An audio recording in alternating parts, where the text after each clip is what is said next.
32 லேவியராகமம் 23ஆம் அதிகாரம் வசனம் 32 பக்கம் 157.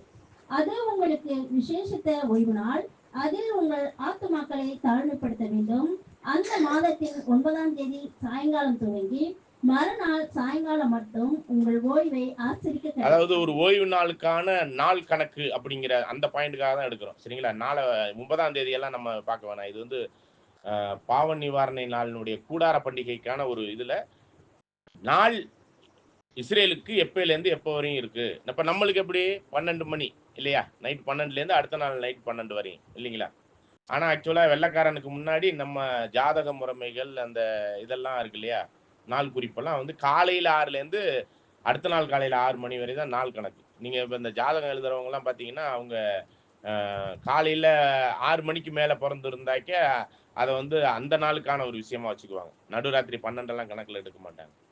அப்ப இது வந்து இந்திய கலாச்சாரத்தினுடைய நாள் கணக்கினுடைய விஷயத்தை நான் சொல்ல வரேன். அப்ப வெள்ளைக்காரன் வந்துட்டு போன பிறகு 12 மணி ஆயிடுச்சு நம்மளுக்கு. இப்ப இஸ்ரேலை பொறுத்த மட்டும் ஒரு நாள் எப்போ ஸ்டார்ட் ஆகும்னா, அதனாலதான் தேவன் கூட மாலையும் காலையும் முதல் நாள் ஆயிட்டோம்னா மாலையிலேருந்து தான் தேவ திட்டங்கள்லாம் ஆரம்பிக்கும். அடுத்த நாள் மாலை வரையும் அது முடியும். அதனாலதான் ஒரு நாள் கணக்குக்கு ஆரம்ப சாயந்தரம் 6 மணிலேருந்து அடுத்த நாள் சாயந்தரம் 6 மணிங்கிறப்போ 6 மணிக்கு 14ஆம் தேதி 6 மணிக்கு ஆரம்ப சாயந்தரம் 6 மணிக்கு அவங்க நாள் ஸ்டார்ட் ஆகிறதுனால அங்கே அந்த ஆட்டை அடித்து அந்த ரத்தத்தை எடுத்து நிலைக்காலில் தடவி அதை சுட்டு ஏறக்குறைய ஒரு 9 மணிக்குள்ள 10 மணிக்குள்ள சாப்பிட்டு முடிச்சிருப்பாங்க. புளிப்பில்லா அப்பம், கசப்பான கீரை எல்லாம். சரிங்களா? இது உங்களுக்கு கன்ஃபியூஷனாக இருக்கும். என்னங்க அப்படின்னா என்னைக்குங்க இஸ்ரேல் ஜனங்கள் புறப்பட்டாங்கன்னா 14ஆம் தேதி ஆரம்ப சாயந்தரத்தில் உள்ள அந்த நைட்ல புறப்படலை. சரிங்களா? அதுக்கெல்லாம் வசனம் கிளியரா இருக்கு. என்னாகமம் 33ல 2 3 4 வசனத்தை வாசிச்சிருங்க.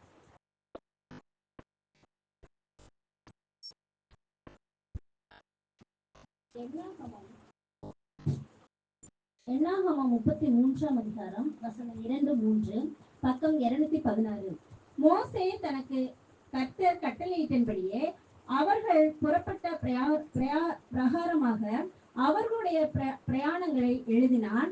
அவர்கள் ஒவ்வொரு இடங்களிலிருந்து புறப்பட பண்ணின பிரயாணங்களாவன. 1ஆம் மாதத்தின் 15ஆம் தேதியிலே அவர்கள் ராமேசை விட்டு புறப்பட்டார்கள். பாருங்க, 1ஆம் மாதம் 15ஆம் தேதி புறப்பட்டாங்க. அப்ப 15ஆம் தேதி எப்ப ஆரம்பிக்கும்? 14ஆம் தேதி முடிஞ்சா. 14ஆம் தேதி எப்ப முடியும்? சாயந்தரம் 6 மணிக்கு முடியும். ஆரம்ப சாயந்தரம் 6 மணிலேருந்து அடுத்த நாள் சாயந்தரம் சொல்லப்படுகிற 6 மணிக்கு 14ஆம் தேதி முடியும். அங்கேருந்து எது ஸ்டார்ட் ஆயிரும்? 15ஆம் தேதி. அப்ப 15ஆம் தேதி ஆரம்ப சாயந்தரத்துல தான் போனாங்களோ ஒழிஞ்சு 14ஆம் தேதி போகவில்லை. இது வசனம் கிளியரா இருக்கு. தொடர்ந்து அந்த வசனத்தை வாசிங்க. 1ஆம் மாதத்தில் 15ஆம் தேதியிலே அவர்கள் ராமேசை விட்டு புறப்பட்டார்கள். பஸ்காவுக்கு மறுநாள் தான் போனாங்க. பஸ்கா அன்னைக்கு 14. சரிங்களா? இந்த நாள்ல தான் ஆண்டவர் காட்டி கொடுக்கப்பட்டு அங்கே பாடுகளுக்கு உட்படுத்தப்பட்டு மரிக்கிறார். 14ஆம் தேதி. சரிங்களா? அதை மைண்ட்ல வச்சுக்கோங்க. இதை தான் நினைவு கூற சொன்னார். ஆண்டவர் என்ன சொன்னார்னா, இனிமே இந்த பழைய ஏற்பாட்டினுடைய நியமனம்லாம் வேணாம், இந்த அப்பத்தையும் திராட்சை ரசத்தையும் என் நினைவாக செய்யுங்கள் அப்படின்னா அந்த இடத்துல அவர் நினைவாக என்ன செய்யணுங்கிறதெல்லாம் நம்ம பாடத்துல பார்த்தோம். இருந்தாலும் திரும்ப ஒரு ரிமைண்டர் கொடுத்துக்கலாம். தொடர்ந்து வாசிங்க அந்த ஒரு வசனத்தை. என்னாகமத்துல என்னாகமம் 12ஆம் அதிகாரம் 12ஆம் வசனம் பக்கம் 83. யாத்ராகமம் 12 இல்ல என்னாகமம் 33ல மிச்சம் உள்ள வசனத்தை வாசிச்சிருங்க. பஸ்காவுக்கு மறுநாளிலே எகிப்தியர் எல்லாரும் பார்த்த இஸ்ரவேல் புத்திரர் பலத்த கையுடன் புறப்பட்டார்கள். அப்பொழுது எகிப்தியர் கர்த்தர் தங்களுக்குள்ளே சங்கரித்த தலைச்சன் பிள்ளைகளை எல்லாம் அடக்கம் பண்ணினார்கள். பாருங்க, அந்த தலைச்சன் பிள்ளைகள் எல்லாம் 15ஆம் தேதி ஆரம்ப சாயந்தரம் 6 மணிக்கு மேல அவங்க என்ன பண்ணிருக்கிறாங்க. இப்ப ஒருவேளை நம்ம இப்படி எடுத்துக்குவோம், முடிவு சாயந்தரம் 6 மணிக்கு தான் 14ஆம் தேதி முடிவு சாயந்தரம் 6 மணிக்கு மேலதான் அடிச்சாங்கன்னாக்கி அது 15ஆம் தேதி ஆயிரும். அப்ப 15ஆம் தேதி ஆயிடுச்சுன்னா அன்று அதை புசித்த பிறகு அன்று நைட்டு 15ஆம் தேதி நைட்டு 12 மணிக்கா சங்கார தூதன் வந்தாரு. அப்படி எடுத்துக்கிட்டோம்னா பஸ்காங்கிறதே என்னைக்குதான், கடந்து போகுதலே என்னைக்குதான், 14ஆம் தேதி தான். 15ஆம் தேதியா இருக்க முடியாது. ஒருவேளை நம்ம அப்படி சும்மா அனுமானம் வச்சுக்கோங்க. வசனம்லாம் கிளியரா நம்மளுக்கு சொல்லிருச்சு. பஸ்காவுக்கு மறுநாள்ல தான் அவங்க ராமசேசை விட்டு பெறப்பட்டார்கள். அப்ப சங்கார தூதன் அடித்த 12 மணிக்கு மேல தலைச்சன் பிள்ளைகள்லாம் பார்வனுடைய சேனையில உள்ள அந்த நாட்டில் உள்ள எகிப்தில் உள்ள எல்லா தலைச்சன் பிள்ளைகளையும் செத்த உடனே 12 மணிக்கு சாக ஆரம்பிச்சிருக்கும். சரிங்களா? செத்ததாவே வச்சுக்குவோம் நம்ம. அப்ப விடியறதுக்குள்ள அவங்க அடக்கம் பண்ண ஆரம்பிச்சிட்டாங்களா? 6 மணிக்குள்ள அப்படி எடுத்துக்க முடியுமா?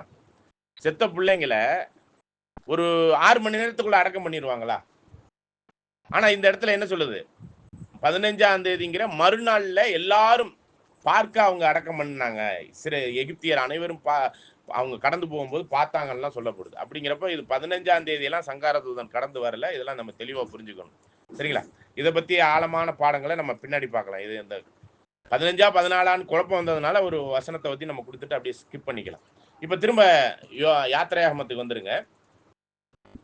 யாத்திராகமம் 12ஆம் அதிகாரம் 12ஆம் வசனம். அந்த ராத்திரியிலே எந்த ராத்திரி? இப்ப நீங்க தான் சொல்லணும். 14ஆம் தேதி ஆரம்ப சாயந்தர ராத்திரி அப்படி சொல்லணும். நீங்க 14ஆம் தேதி ராத்திரினாக்க அதை கிளியரா சொல்லணும். ஓகே, தொடர்ந்து. அந்த ராத்திரியிலே நான் எகிப்து தேசம் எங்கும் கடந்து போய் எகிப்து தேசத்தில் உள்ள மனித முதல் மிருக ஜீவன்கள் மட்டும் முதல் பேராய் இருக்கிறவைகள் எல்லாம் அதம் பண்ணி எகிப்து தேவர்களின் மேல் நீதியை செலுத்துவேன். நானே கர்த்தர். நீங்க இருக்கும் வீடுகளில் அந்த இரத்தம் உங்களுக்காக அடையாளமாய் இருக்கும். அந்த இரத்தத்தை நான் கண்டு உங்களை கடந்து போவேன்.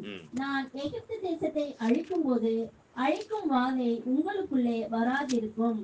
அந்த நாள் உங்களுக்கு நினைவு. அந்த நாள் உங்களுக்கு அததான் ஆண்டவர் சீசர்கள் எல்லாம் கூட்டு வச்சு வீட்டுக்குள்ள மேல் மாடியில அந்த 12 பேரும் உட்கார்ந்தாங்க. ஆனா அந்த கர்த்தருடைய பந்தி ஸ்டார்ட் பண்ணும் போதெல்லாம் யாரு இல்ல, யூதாஸ் வெளியே போயிட்டாப்ல. சரிங்களா? ஆனா பஸ்காவை அனுசரிச்சுக்கிட்டு இருந்திருக்கிறாங்க. ஆனா காட்டி கொடுக்கறதுக்காக யூதாஸ் வெளியே போயிட்டாப்ல. சரிங்களா? அப்ப கர்த்தருடைய பந்தியில 11 பேரும் கிறிஸ்துவ மட்டும்தான், அவங்க மட்டும்தான் அதை அனுசரிச்சாங்க. அதை நினைவு கூறுறது அப்படிங்கும்போது அதான் நம்ம 1 கொரிந்தியர் 11ஆம் அதிகாரத்துல காட்டி கொடுக்கப்பட்ட அந்த ராத்திரியிலே இந்த கர்த்தருடைய பந்தியை நீங்க அனுசரிக்கணுங்கிறதெல்லாம் தெளிவா நம்ம படிச்சோம். சரிங்களா? அப்ப இது டெய்லி கர்த்தருடைய பந்தியை செய்யற மாதிரி ஆர்சி பண்ற மாதிரி பண்ணலாமான்னா பண்ணக்கூடாது. வாரத்தின் முதல் நாள்ல பண்ணலாமான்னாக்க அது உயிர்த்தெழுந்தல் நாள் தான். அவங்க அதை கூடி அப்பங்கள்லாம் பிட்டார்கள். தினந்தோறும் அப்பம் பிட்டார்கள் இருக்கு. வாரத்தின் முதல் நாளையும் அப்பம் பிட்டார்கள் இருக்கு. ஆண்டவர் 2 முறை அப்பத்தை பிட்டு தான் என்ன பண்ணார்? மீன்களே கொடுத்தார். அப்ப அப்பம் பிடுதல்ங்கிறது ஒரு இது இல்லை. திராட்சை ரசமும் சேர்ந்து இருந்துச்சா அப்படிங்கும் போதுதான் அது என்னைக்கு மட்டும்தான் பண்ணாங்கன்னா காட்டி கொடுக்கப்பட்ட அந்த ராத்திரியிலே யாரை நினைவு கூறுவதற்கு? கிறிஸ்துவினுடைய மரணத்தை நினைவு. அதுக்காக தான் இங்க என்ன சொல்லப்படுதுன்னா 1 கொரிந்தியர் 5ல 7வது வசனம். 1 கொரிந்தியர் 5ஆம் அதிகாரம் 7ஆம் வசனம், பக்கம் 230. ஆகையால் நீங்கள் புளிப்பில்லாதவர்களாய் இருக்கிறபடியே புதிதாய் பிசைந்த மாவாய் இருக்கும்படிக்கு பழைய புளித்த மாவை புறம்பே கழித்து போடுங்கள். ஏனெனில் நம்முடைய பஸ்காவாதி கிறிஸ்து நமக்காக பலியிடப்பட்டிருக்கிறாரே. அப்படிங்கிற போதுதான் இப்ப பஸ்கா ஆட்டுக்குட்டியாக யாரு ஆயிட்டா? ஆவிக்குரிய ரீதியில கிறிஸ்து. அதை நினைவு கூறுவதற்கான ஒரு நாள் தான் கிறிஸ்துவினுடைய அந்த மரணத்துக்குரிய அந்த பஸ்கா என்னும் அந்த நாள்ல நம்ம நினைவு கூற வேண்டும். நீங்க கூகுள்ல நீங்க சர்ச் பண்ணி பாருங்க, இஸ்ரேல் நாட்டினுடைய பஸ்கா என்னைக்குன்னு பாருங்க. சரிங்களா? அது சொல்லும் போன வாரம் சனிக்கிழமை. அது சொல்லும் என்ன சொல்லும்? அது 15ஆம் தேதி அவங்க பண்ணுவாங்க. சரிங்களா? அவங்க விடுதலை பஸ்காவை கொண்டாடுவாங்க. ஆனா தலைச்சன் பஸ்காவை அவங்க கொண்டாடுறதில்லை. இன்னைக்கு வரையும் அவங்க கொண்டாடிக்கிட்டு இருக்காங்க விடுதலை பஸ்காவை. எகிப்துல இருந்து விடுதலை ஆனதை அவங்க கொண்டாடுறாங்க. ஆனா நம்ம எதை கொண்டாடணும், எதை நினைவு கூறணும் அப்படின்னா, தலைச்சன் பிள்ளைகள் காப்பாற்றப்படுவதற்கான பஸ்கா ஆட்டுக்குட்டி அடிக்கப்பட்ட அந்த பஸ்கா ஆட்டுக்குட்டி யாருன்னா நமக்கு கிறிஸ்து. சரிங்களா? இப்ப நம்ம தலைச்சன்களா அப்படின்னு ஒரு கேள்வி கேட்டோம்னா என்ன சொல்லலாம்? நாம தலைச்சன் பிள்ளைகளா? ஆமாவா? எப்படி? யாக்கோபு 1:18 படி 1,44,000 பேர் தான் தலைச்சன் பிள்ளை. மற்றதெல்லாம் மற்ற 2ஆம் பிள்ளைகள் தான், 3ஆம் பிள்ளைகள் தான், திரள் கூட்டமோ உலக ஜனங்களோ மற்ற ஏனையர். சரிங்களா?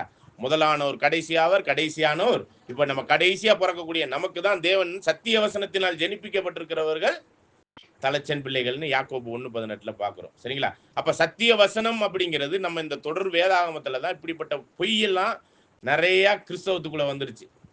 இப்ப டெய்லி கர்த்தருடைய பந்தி, வாரத்தின் முதல் ஞாயிற்றுக்கிழமை, வாரத்தின் ஞாயிற்றுக்கிழமையில முதல் முதல் நாள்ல கர்த்தருடைய பந்தி, அப்புறம் மாசம் ஒரு முறை. இதெல்லாமே பைபிள்ல இல்லாத வசனம். சரிங்களா? இதெல்லாம் மனுஷ போதகம். இதெல்லாம் நம்ம கொலேசியர் 2ஆம் அதிகாரத்துல கிளியரா பார்த்தோம். 20லேருந்து 23 வசனத்துல. இதெல்லாமே மனுஷ போதகம். இது வந்து ஒரு பாழாக்கும் அருவருப்பை ஸ்தாபிச்சுட்டாங்க. அன்றாட பலி. எது அன்றாட பலி?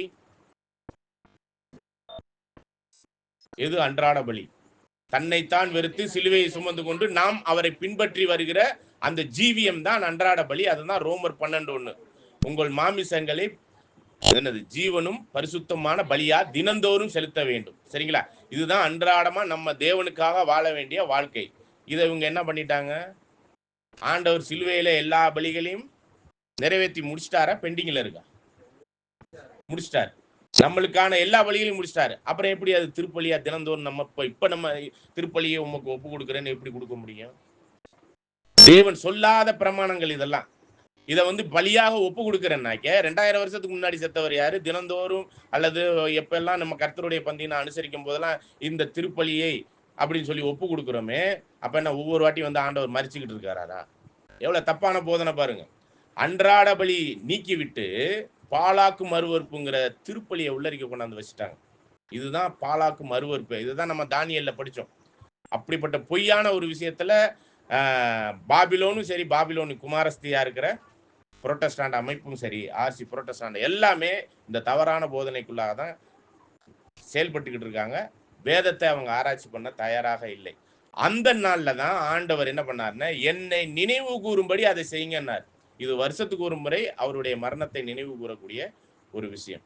என் மாமிசத்தை புசித்து என் ரத்தத்தை குடிக்காவிட்டால் உங்களுக்கு ஜீவன் இல்லைங்கிறார். சரிங்களா? அப்ப அது லிட்டரலா சொன்னாரா? அது மாமிசமும் அப்பமும் மாறிடுதா? அது அந்த கர்த்தருடைய பந்தியில அப்பமும் திராட்சை ரசமும் யோவான் அந்த வசனங்களை சொல்லி வரும்பொழுதுதான் ஆண்டவர் என்ன சொல்றாருன்னா, என் மாமிசத்தை புசித்து என் ரத்தத்தை குடிக்காவிட்டால் உங்களுக்கு நித்திய ஜீவன் இல்லை, ஜீவன் இல்லைன்னு சொல்லும்போது யோவான் 6:51 சொல்றாரு. 6:63 என்ன சொல்லிட்டார்? நான் மாமிசமோ ஒன்றுக்கும் உதவாது, நான் வசனமே ஆவியும் ஜீவனும். அப்ப அந்த சத்தியத்திற்குள்ளான ஜீவியத்துலதான் நாம் பரிசுத்தப்படுத்தப்பட்டு அந்த சத்தியத்துக்குள்ளாக வாழும் பொழுது நாம் நீதியை நிலைநாட்டணும். இதை நினைவு கூறும்படி இதை செய்யுங்க அப்படின்னாக்க இது அப்பமும் திராட்சை ரசமும் என்னவா இருக்குது? அவருடைய சரீரமாகவும் அவருடைய ரத்தமாகவும் அடையாளப்படுத்தப்பட்டிருக்க ஒழிஞ்சு மாறுவது இல்லை. சரிங்களா? இதெல்லாம் ரொம்ப தப்பான போதனை. இதெல்லாமே தப்பா கொண்டாந்துட்டாங்க. வேதத்துல அப்படிலாம் எங்கேயுமே வசனம் இல்லை. அவருடைய மரணத்தை நினைவு கூறும்படி இதை செய்ய வேணும். அது அந்த நாள்ல தான் செய்யணும். சரிங்களா? ஆகவேதான் நான் உங்கள்கிட்ட சொன்னேன். அது என்னைக்கு வரும்னா, இன்னைக்கு பாத்தீங்கன்னா எப்ப பார்த்தாலும் வெள்ளிக்கிழமையில தான் ஆண்டவர் மரிப்பார்.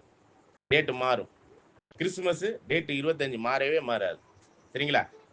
எப்ப இந்த 18ஆம் தேதி தானே வெள்ளிக்கிழமை மறிக்கிறதா இது பண்ணிருக்கு. ஆனா இஸ்ரேலை பொறுத்தவரையிலும் அவங்களுடைய காலக்கணக்குல என்னைக்கு வருதுன்னா, நீசான் 14ஆம் தேதி போன வாரம் வெள்ளிக்கிழமை தான் வருது. அந்த நாள் முழு நிலவாக இருக்கும், ஃபுல் நிலவா இருக்கும். அன்னைக்கு தான் அவர் இறந்தார். சரிங்களா? இதெல்லாம் நம்ம தப்பான காலக்கணக்குகள்ல நம்ம செய்து கொண்டு இருக்கிற மிகவும் தவறான வழிபாட்டு முறைமைகள். சரிங்களா? ஆக குட் ஃப்ரைடேங்கிறது இல்லை, ஈஸ்டர்ங்கிற வார்த்தையே பைபிள்ல இல்லை. ஈஸ்டர்னா என்ன தெரியுங்களா? எஸ்டோரேட். எஸ்டர் அப்படின்னா வானராக்கினி அப்படின்னு ஒரு கிரேக்க பெண் தேவதையினுடைய கடவுள் வணக்க நாளை தான் அன்னைக்கு ஈஸ்டரா கொண்டாடிக்கிட்டு இருக்கிறாங்க. இதெல்லாம் தெரியுமா? தெரியாது. ஆனா என்ன பண்ணிக்கிட்டு இருக்கிறோம்? இதெல்லாம் நீங்க எஸ்டர், ஈஸ்டர், எஸ்டோரேட் அப்படிங்கிற ஒரு வார்த்தையை நீங்க கூகுள்ல போட்டு பார்த்தாலே எல்லாம் அப்படியே உண்மையை வந்து கக்கிரும். கூகுள் என்னம்மா? உயிர்த்தெழுதலுக்கா? உயிர்த்தெழுதலுக்கு உயிர்த்தெழுதல் தான் அர்த்தம், வேற என்ன? ரிசரக்ஷன். ரிசரக்ஷன் உயிர்த்தெழுதல் அப்படின்னா ரிசரக்ஷன். சரிங்களா? ஈஸ்டர் அப்படிங்கிற வார்த்தையை நம்ம இதெல்லாம் பாருங்க, நம்மளே அறியாம அந்நிய பெண் தெய்வத்தை வாயில சொல்லிக்கிட்டு இருக்கிறோம். ஈஸ்டர் அப்படின்னு பெருமையா வேற சொல்லிக்கிட்டு இருக்கிறோம். சரிங்களா? எவ்வளவு பொய் தெரியுங்களா? இதெல்லாம் உட்காந்து பேசுறதுக்கு யாராச்சும் தயாரா இருக்கிறாங்களா? பெரிய பெரிய குருவா இருந்தாலும் சரி, ஃபாதரா போப்பே வந்து உட்கார சொல்லுங்க. யாவனும் பேச முடியாது இந்த இடத்துல. அந்த அளவுக்கு பொய் மார்க்கத்துல நம்மளை வழி நடத்திக்கிட்டு இருக்கிறாங்க. அதுதான் உண்மை. இல்ல, மொழிபெயர்ப்புல ஒரு இடத்துல வருது. ஆனா அது மொழிபெயர்த்தவங்க தப்பு ஒழிஞ்சு உண்மையான இதுல வந்து அது அப்படி இல்லை. பாஸ் ஓவர் தான் இருக்கு. நான் அதை வேணா அந்த வசனத்தை நான் எடுத்து தரேன். பாஸ் ஓவர் தான் இருக்கு. சரிங்களா? அந்த வசனத்தை நான் எடுத்து தரேன். அப்போஸ்தலர்ல வரும். சரிங்களா? ஏன்னா மொழிபெயர்த்தவங்க அதை வந்து உயிர்த்தெழுதலுக்குரிய அந்த ஒரு விஷயமாக உலக வழக்கத்துல இப்பதானே மொழிபெயர்த்தது. ஆங்கிலம்லாம் வந்து ஒரு 1000 வருஷத்துக்கு முன்னாடி தான் கிங் ஜேம்ஸ் வெர்ஷனே வந்துச்சு. சரிங்களா?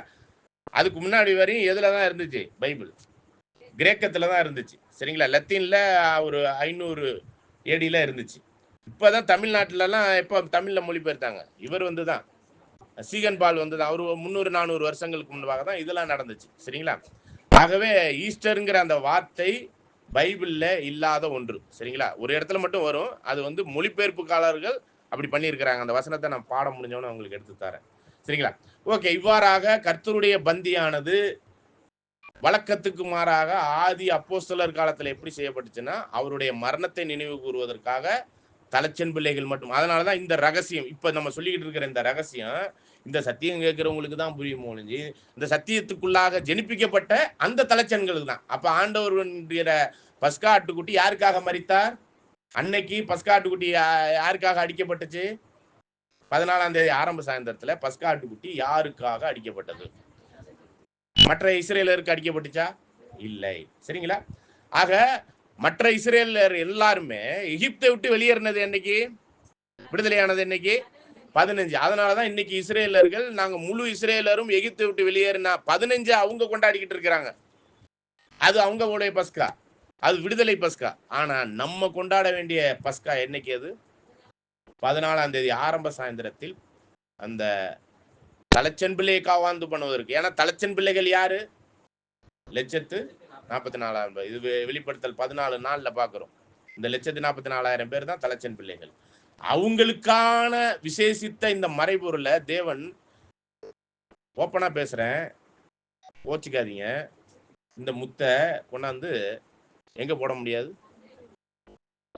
அப்படி போட்டாக்கி அது என்ன பண்ணும்? அப்படிதான் நடக்கும். 3 முறைக்குமா. இது உண்மை சத்தியம். இது பைபிள்ல உள்ளது. சரிங்களா? அருவருப்புகளும் பாலாக்கும் அருவருப்பை ஸ்தாபித்து இப்படி ஒரு அன்றாட பலியை நீக்கி, அன்றாட பலிங்கிறது இப்ப இருக்கிற பலி ஒரே ஒரு பலி தான் இருக்குது. எது? கிறிஸ்துவனுடைய பலி அல்ல. பலி அவர் 2000 வருஷத்துக்கு முன்னாடி ஒரே பலியினால் எல்லா பலிகளையும் நிறைவேற்றி முடித்து விட்டார். இப்ப செலுத்த வேண்டிய பலி யாருடைய பலி மட்டும் பெண்டிங்ல இருக்கு? சபையினுடைய அந்த பலி மட்டும்தான். அது தினந்தோறும் நாம் செலுத்தக்கூடிய அன்றாட பலி. அதை நீக்கிட்டு என்ன பண்ணிட்டாங்க? திருப்பலி அப்படிங்கிறத கன்வெர்ட் பண்ணிட்டாங்க. அதை தான் நம்ம கடந்த கூடுகையில கர்த்தருடைய பந்திக்குரிய அந்த ஒரு விஷயம், அந்த நினைவு கூறுதல், அந்த நாள் காட்டி கொடுக்கப்பட்ட அந்த ராத்திரியிலேன்னுலாம் வசனம் கிளியரா இருக்கு. அதுவும் பாத்தீங்கன்னா டைமிங் கூட எத்தனை மணிக்குன்னா பாருங்க, நம்ம உலக கிறிஸ்தவர்கள் காலையில எப்பயுமே 8 மணி 9 10 மணிக்கு ஞாயிற்றுக்கிழமையில பண்ணுவாங்க. வாரத்தின் முதல் ஞாயிற்றுக்கிழமையா இருக்கட்டும், எந்த ஞாயிற்றுக்கிழமையா இருக்கட்டும். சரிங்களா? ஒரு சில பேர் சனிக்கிழமை பண்றாங்க, அதுதான் ஓய்வு நாள். சரிங்களா? அதெல்லாம் வசனம்லாம் எங்கேயுமே இல்லை. சரிங்களா? எப்ப செய்யணும்னா அவர் மரித்த அந்த ஒரு நாளுக்கான முந்தின சாயந்தரம் ஆகிய மரிக்கக்கூடிய அந்த நாளுக்குரிய அந்த ஆரம்ப சாயந்தரத்துல தான் ஆண்டவர் இந்த கர்த்தருடைய பந்தியை அனுசரிச்சு இந்த பஸ்காவின் பந்தியை மாற்றி, இதுக்கு மேல இது பண்ணாதீங்க, ஒரிஜினல் இதுதான் பண்ணணும்னு சொல்லிட்டு விசேஷ விதமாய் சபை வாய்ப்புல இருக்கிற நமக்காக தேவன் ஏற்பாடு பண்ணின மிக முக்கியமான ஒரு விஷயம். அந்த நாள்ல தான் பண்ணணும். சரிங்களா? அதை விட்டுட்டு நம்ம இஷ்டத்துக்கும் பண்ணலாம், பண்ணிக்கோங்க. அதை பத்தி தேவன் அதை அங்கீகரிக்கிறாருன்னா நாங்களுமே ஒருவேளை வசனம் இருந்துச்சுன்னா நாங்களும் ஏற்றுக்கொள்றதுக்கு ரெடியா இருக்கிறோம். சரிங்களா?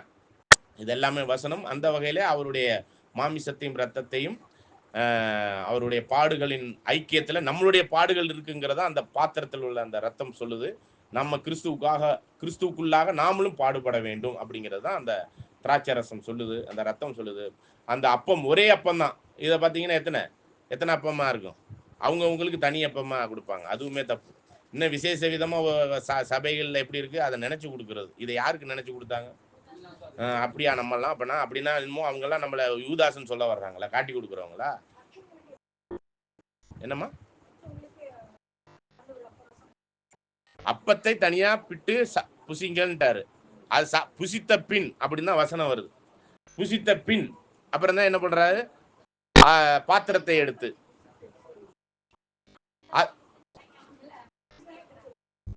நினைச்சலாம் இல்ல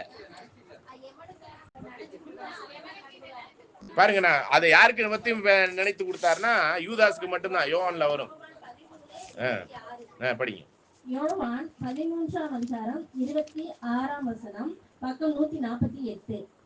இயேசு பிரதியுத்தரமாக, நான் இந்த துணிக்கையை தோய்த்து எவனுக்கு கொடுப்பேனோ அவன் தான் என்று சொல்லி துணிக்கையை தோய்த்து சீமோன் குமாரனாகிய யூதாஸ் காரியத்துக்கு கொடுத்தார். ஓகே, இது வந்து நினைச்சு கொடுத்தது யாருக்குங்கிறத நம்ம பாக்குறோம். சரிங்களா? மத்தேயு 26ல 26 படிங்க. அவர்கள் போஜனம் பண்ணுகையில் இயேசு அப்பத்தை எடுத்து ஆசீர்வதித்து பிட்டு சீசர்களுக்கு கொடுத்து, நீங்கள் வாங்கி புசியுங்கள், இது என்னுடைய சரீரமாய் இருக்கிறது என்றார். பின்பு பாத்திரத்தையும் எடுத்து ஸ்தோத்திரம் பண்ணி அவர்களுக்கு கொடுத்து, நீங்கள் எல்லாரும் இதிலே பானம் பண்ணுங்கள், இது பாவ மன்னிப்பு உண்டாகும்படி அநேகருக்காக சிந்தப்படுகிறது புது உடன்படிக்கைக்குரிய என்னுடைய ரத்தமாய் இருக்கிறது.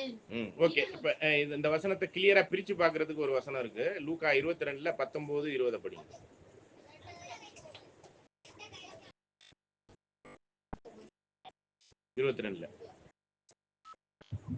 லூக்கா 19:22 20 இல்ல 19 22ல 19 20 பக்கம் எண் 117. பின்பு அவர் அப்பத்தை எடுத்து ஸ்தோத்திரம் பண்ணி அதை பிட்டு அவர்களுக்கு கொடுத்து, இது உங்களுக்காக கொடுக்கப்படுகிற என்னுடைய சரீரமாய் இருக்கிறது, என்னை நினைவு கூறும்படி இதை செய்யுங்கள் என்றார். போஜனம் பண்ணின பின்பு அவர் அந்தபடியே பாத்திரத்தையும் கொடுத்து, இந்த பாத்திரம் உங்களுக்காக சிந்தப்படுகிற என்னுடைய ரத்தத்தினாலாகிய புதிய உடன்படிக்கையா இருக்கிறது என்றார். ஓகே, இப்ப இந்த விஷயம் நடக்கும் போதெல்லாம் யூதாஸ் அங்க இல்லைங்க. அதுக்கு முன்னாடியே பாதம் கழுவுதல் நடக்குது. பாதம் கழுவி முடிக்கும் போதுதான் உங்களில் ஒருவன் என்னை காட்டி கொடு போயிட்டாரு. அவர் தோச்சு கொடுத்ததுங்கிறது என்னன்னா, கர்த்தருடைய பந்திக்கு முன்பாகவே பஸ்கா பந்தியில அவர் என்ன பண்றாரு, அப்பத்தை அவனுக்கு மட்டும் ஸ்பெஷலா நீ செய்ய வேண்டியதை செய்ப்பா அப்படின்னு சொல்லிட்டு நினைச்சு கொடுக்கறது வந்து யூதாஸ்க்கு மட்டும்தான். சரி, ஆமா, அப்புறம் வாங்கின உடனே வெளியே போயிட்டாப்ல. சரிங்களா? ஆமா, ஓகே. அப்ப நம்ம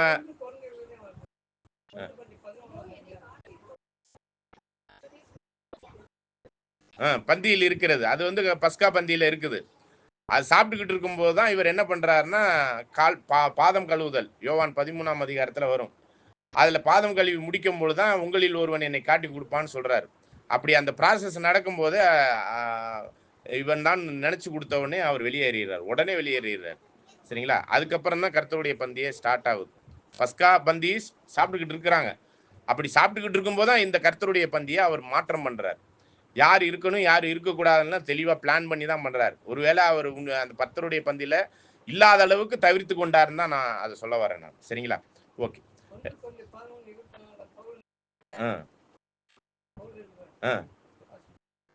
அதான் அவர் காட்டி கொடுக்கப்பட்ட அந்த ராத்திரியிலே அந்த வசனம் வரும். 23ல இருந்து படிச்சீங்க.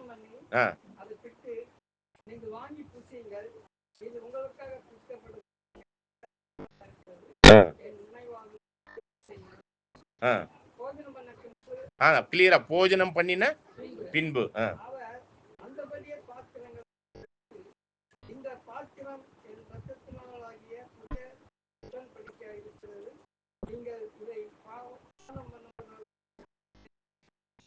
நினைவாக அப்படின்னு சொல்லி திராட்சை ரசத்தை தனியா பிரிச்சு தான் கொடுக்குறாரு. சரிங்களா?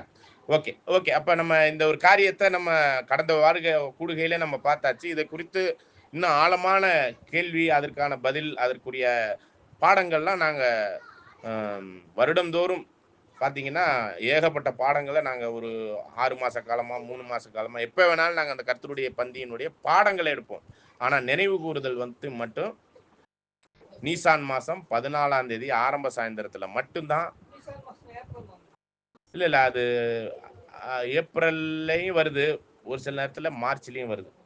சரிங்களா? நம்ம அதை யாரை வச்சு நம்ம கனெக்ட் பண்ணுறோம்னா, இஸ்ரேல் தேசத்தினுடைய அந்த கேலண்டர் இருக்கு இல்லையா, அதை வச்சு இது பண்ணுறோம். அதுக்குரிய கால்குலேஷன்லாம் கரெக்டாக நம்மளுக்கு தெரியும். காரியம் என்னன்னா, அவங்களுக்கு வந்து வருஷத்துக்கு நாள் கணக்கு எவ்வளோன்னு பார்த்தீங்கன்னா, வருஷத்துக்கு 354 நாள் தான் வரும். 54 நாள் தான் வரும். மிச்சம் உள்ள ஏறக்குறைய 11 நாள்கள் இருக்கு இல்லையா, 10 நாள் 11 நாள் வரும். அது வந்து 3 வருஷத்துக்கு ஒரு முறை அந்த நீசான் மாசத்துக்கு முன்னாடி ஆதார் வீடு அப்படின்னு சொல்லி ஒரு மாதம் எக்ஸ்ட்ரா வச்சு 13வது மாசமா வச்சு 3 வருஷத்துக்கு ஒரு முறை அதை டேலி பண்ணி விட்டுருவாங்க. உலக வருஷ கால கணக்குக்கு தகுந்த மாதிரி டேலி பண்ணி விட்டுருவாங்க. 365 வந்துடும். 3 வருஷத்துக்கு ஒரு முறை இந்த நீசான் மாசத்தின் இந்த நீசான் மாசம் எதை அடிப்படையா வச்சு வரும்னா நிலவை மையப்படுத்தி வரும். சரிங்களா? அதனாலதான் அந்த ராத்திரி வந்து முழு நிலவா இருக்கும். எது இந்த பஸ்கா 14. ஆனா இது வந்து எதுன்னா லூனார் காலண்டர்னு சொல்றது. சரிங்களா? இதெல்லாம் நம்ம பின்னாடி டீப்பா படிச்சுக்கலாம். ஏன்னா பாடம் இன்னைக்கு உள்ள பாடத்துக்குள்ள போக வேண்டியிருக்கு. சரிங்களா? ஒருவேளை நம்ம அதை குறித்து நம்ம இன்னைக்கு அதை பத்தியே சிந்திக்கலாம்னாக்கி நம்ம தொடர்ந்து சிந்திப்போம். நம்ம இன்னைக்கான பாடத்தை அடுத்த வாரம் கூட நம்ம வச்சுக்குவோம். இதை குறித்தே டிஸ்கஸ் வேணும்னு நினைச்சீங்கன்னா இதுலயே நம்ம போவோம். ஒன்றும் பிரச்சனை இல்லை. அப்ப இந்த லூனார் சோலார் அப்படின்னா சோலார்னாலே சூரிய மையப்படுத்தி 365 நாள் வருது இல்லையா? அந்த லீப் வருஷத்துக்கு ஒரு நாள் கூட வரும். அந்த கணக்கு வரும் இதுல. சரிங்களா? இது வந்து சோலார். லூனார் அப்படிங்கிறது நிலவை மையப்படுத்தி ஒரு மாசம் 29 வரும், ஒரு மாசம் 30 வரும். இது விசேஷ விதமாய் பௌர்ணமி அமாவாசையை மையப்படுத்தி அந்த நாள் கால்குலேட் ஆகும். அதாவது முழு அமாவாசையிலிருந்து ஸ்டார்ட் பண்ணி அப்படி வரும்போது 14வது நாள் நீசான் 14 வந்து முழு நிலவா இருக்கும். அமாவாசைங்கிறது ஃபுல் இருட்டு. அன்னைக்குதான் அந்த நாள் ஸ்டார்ட் ஆகும். எது நீசான் மாசத்தினுடைய முதல் நாள் ஸ்டார்ட் ஆகும். அதுல இருந்து தொடர்ந்து 14ஆம் தேதி என்னன்னு பாத்தீங்கன்னா ஃபுல் முழு நிலைவா இருக்குங்க. ஃபுல் மூணா இருக்கும். சரிங்களா? இப்போ நீங்க போய் பாத்தீங்கன்னா அது தேஞ்சுக்கிட்டு வருது. இப்ப இன்னைக்கு வெள்ளிக்கிழமை வந்து 14னா அப்படியே கணக்கு பண்ணிக்கங்க. இன்னைக்கு எத்தனாவது நாள்ல 4 நாள் கழிச்சு வர்றோம் நம்ம. அப்ப அது தேஞ்சுக்கிட்டு வரக்கூடிய சூழ்நிலை இப்ப கூட இந்த சூரியனை சாரி நிலவை பாத்தீங்கன்னா விசேஷ விதமாய் இந்த நீசான் மாசம் வர்ற நிலவு மட்டும் ரொம்ப பெருசா இருக்கும். ரொம்ப பெருசா இருக்கும். ரொம்ப பிரைட்டா இருக்கும். ரொம்ப வெளிச்சமாவும் இருக்கும் நைட்டு. காரணம் என்னன்னா அந்த ராத்திரியில தான் இஸ்ரேல் ஜனங்கள் நைட்ல புறப்பட்டாங்க. அவங்களுக்கு வெளிச்சமா இருந்ததற்கு இந்த நிலவும் ஒரு காரணமா இருந்திருக்கு. அதெல்லாம் திட்டம் போட்டு தேவன் செஞ்ச ஒரு சில விஷயங்கள். முடிஞ்சிருச்சு. போன வாரம் வெள்ளிக்கிழமை அந்த முழு நிலவு வந்துருச்சு. சரிங்களா? நீங்க அந்த பர்டிகுலரா அந்த நிலவை மட்டும் பாத்தீங்கன்னா ஃபுல் நைட் கரண்டே இல்லைன்னு வச்சுங்களேன், பகல் மாதிரி இருக்கக்கூடிய வெளிச்சம் கொடுக்கும். அது அந்த மாதிரியான பிரைட்னஸ் இருக்கும் அந்த இந்த நீசான் மாசத்துல மட்டும். அப்படிப்பட்ட ஏன்னா அது பூமிக்கு ரொம்ப நெருக்கமான டிஸ்டன்ஸ்ல வரும் இந்த நிலவு. அதான் காரணம். ரொம்ப நெருங்கி வரும். அப்படி நெருங்கி வரும்போது வெளிச்சமும் இன்னும் அதிகமாக பூமிக்கு கொடுக்கும். அது பெருசாகவும் இருக்கும். நார்மலா இருக்கக்கூடிய இவ்வளவு சைஸ்னா நம்ம கண்ணால பாக்குற அளவுக்கு இவ்வளவு பெருசு இருக்கும். அது நீங்க இப்ப கூட நீங்க போய் வெளியே பாருங்க, அவ்வளவு பெருசா தான் இருக்கும். சரிங்களா? தேஞ்சி போன நிலைமையில கூட ரொம்ப பெருசா தான் இருக்கும். அப்ப அந்த ஒரு நாள் எப்பதான் வருது அப்படின்னு பாத்தீங்கன்னா இந்த நீசான் மாசம் 14ஆம் தேதி அப்படிங்கிறது நீங்க கூகுள்ல போய் போட்டு பாருங்க. இஸ்ரேல் ஜனங்கள் எப்ப கொண்டாடுறாங்கிறது 15. அது வந்து விடுதலை பஸ்கா. எகிப்தில இருந்து விடுதலையானது 15ஆம் தேதி. வெளியேறினது முழு இஸ்ரேலரும் வெளியேறினது. வேணா அந்த அந்த வசனங்கள் எல்லாம் இன்னைக்கு வேணா பார்ப்போம். நம்ம இன்னைக்குள்ள இந்த பாடத்தை நம்ம க்ளோஸ் பண்ணிக்கலாம். அப்ப அந்த முழு நிலவு வரக்கூடிய அந்த 14ஆம் தேதியில ஆரம்ப சாயந்தரத்துல தான் 6 மணிக்கு மேலாக அந்த பஸ்கா ஆட்டுக்குட்டி அடிக்கப்படுது. சரிங்களா? இன்னும் விசேஷ விதமா ஒரு சில விஷயங்கள்லாம் இருக்கு. அதுல வந்து நீங்க 5வது வசனம் யாத்திரையாகமம் 12ஆம் அதிகாரம் 5வது வசனத்தை படிங்க. 83 யாத்திராகமம் 12ஆம் அதிகாரம் 5ஆம் வசனம். அந்த ஆட்டுக்குட்டி பழுதற்றதும் ஆணும் 1 வயது உள்ளதுமாய் இருக்க வேண்டும். செம்மறி ஆடுகளிலாவது வெள்ள ஆடுகளிலாவது அதை தெரிந்து கொள்ளலாம். அதை இந்த மாதம் 14ஆம் தேதி வரைக்கும் வைத்திருந்து அதை எத்தனாம் தேதி வரையும் வைத்திருக்கணும்? 14ஆம் தேதிங்கிற அந்த சாயந்தரம் வர்ற வரையும் வச்சிருக்கணுங்கிறது. நாள் ஸ்டார்ட் ஆகும்போது. இதை 3வது வசனத்தை படிங்க. 3ஆம் வசனம். நீங்கள் இஸ்ரவேல் சபையார் யாவரையும் நோக்கி இந்த மாதம் 10ஆம் தேதியில் வீட்டு தலைவர்கள் வீட்டுக்கு ஒரு ஆட்டுக்குட்டியாக ஒவ்வொருவரும் ஒவ்வொரு ஆட்டுக்குட்டியை தெரிந்து கொள்ள கடவீர்கள். பாருங்க, 10ஆம் தேதி இந்த ஆட்டை தேர்ந்தெடுத்து, அதாவது முழு மந்தையில உள்ள ஆட்டுல அவங்க அடிக்க போற அந்த ஆட்டை வந்து 10ஆம் தேதியே கொண்டாந்து தனியா கட்டி வச்சிடணும். அதுக்கு முந்தின வசனத்தையும் படிங்க. இந்த மாதம் உங்களுக்கு பிரதான மாதம், இது உங்களுக்கு வருஷத்தின் முதலாம் மாதம். அப்ப அதுதான் நீசான் அல்லது ஆபிப் மாதம்ங்கிறது. முதலாம் மாதத்துல 10ஆம் தேதியே அந்த ஆட்டை பிடிச்சிட்டு வந்து தனியா வச்சிடணும். மந்தையில இருந்து தனியா பிரிச்சுட்டு வந்து வச்சிடணும். அப்படி பிரிச்சுட்டு வந்து வைக்கக்கூடிய ஆட்டுல ஒரு பழுதற்றதும் என்னதுங்க ஒரு வருஷம் சென்றதும் அப்படிலாம் வரும். அப்ப அதனுடைய கணக்கெல்லாம் என்னன்னாக்க ஒரு குறை கூட இருக்கக்கூடாது. பாவமற்ற ஆடாக இருக்கணுங்கிறதுக்கு தான் பழுதற்றது, குறையற்ற அப்படிங்கிறத ஆண்டவர் பாவம் இல்லாத குற்றமற்ற ஆட்டுக்குட்டி அப்படின்லாம் உலகத்தின் பாவங்களை சுமந்து இருக்கிற ஆட்டுக்குட்டியாக இவர் வந்து பாவத்தை முழுவதும் நீக்கக்கூடிய பழுதற்ற ஒரு ஆட்டுக்குட்டியாக இருக்கிறார். அதனாலதான் பாவமே இல்லாத ஆட்டுக்குட்டியாக அவர் தேர்ந்தெடுக்கப்படுறார். சரிங்களா? இந்த 10ஆம் தேதி அப்படிங்கும் போதுதான் 10, 11, 12, 13, 14ஆம் தேதி ஆரம்ப சாயந்தரத்துல அடிக்கப்படணும். அப்ப எத்தனாம் நாள் இதை பிடிச்சிட்டு வரணும்? எத்தனாம் நாள் கழிச்சு இதை அடிக்கணும்?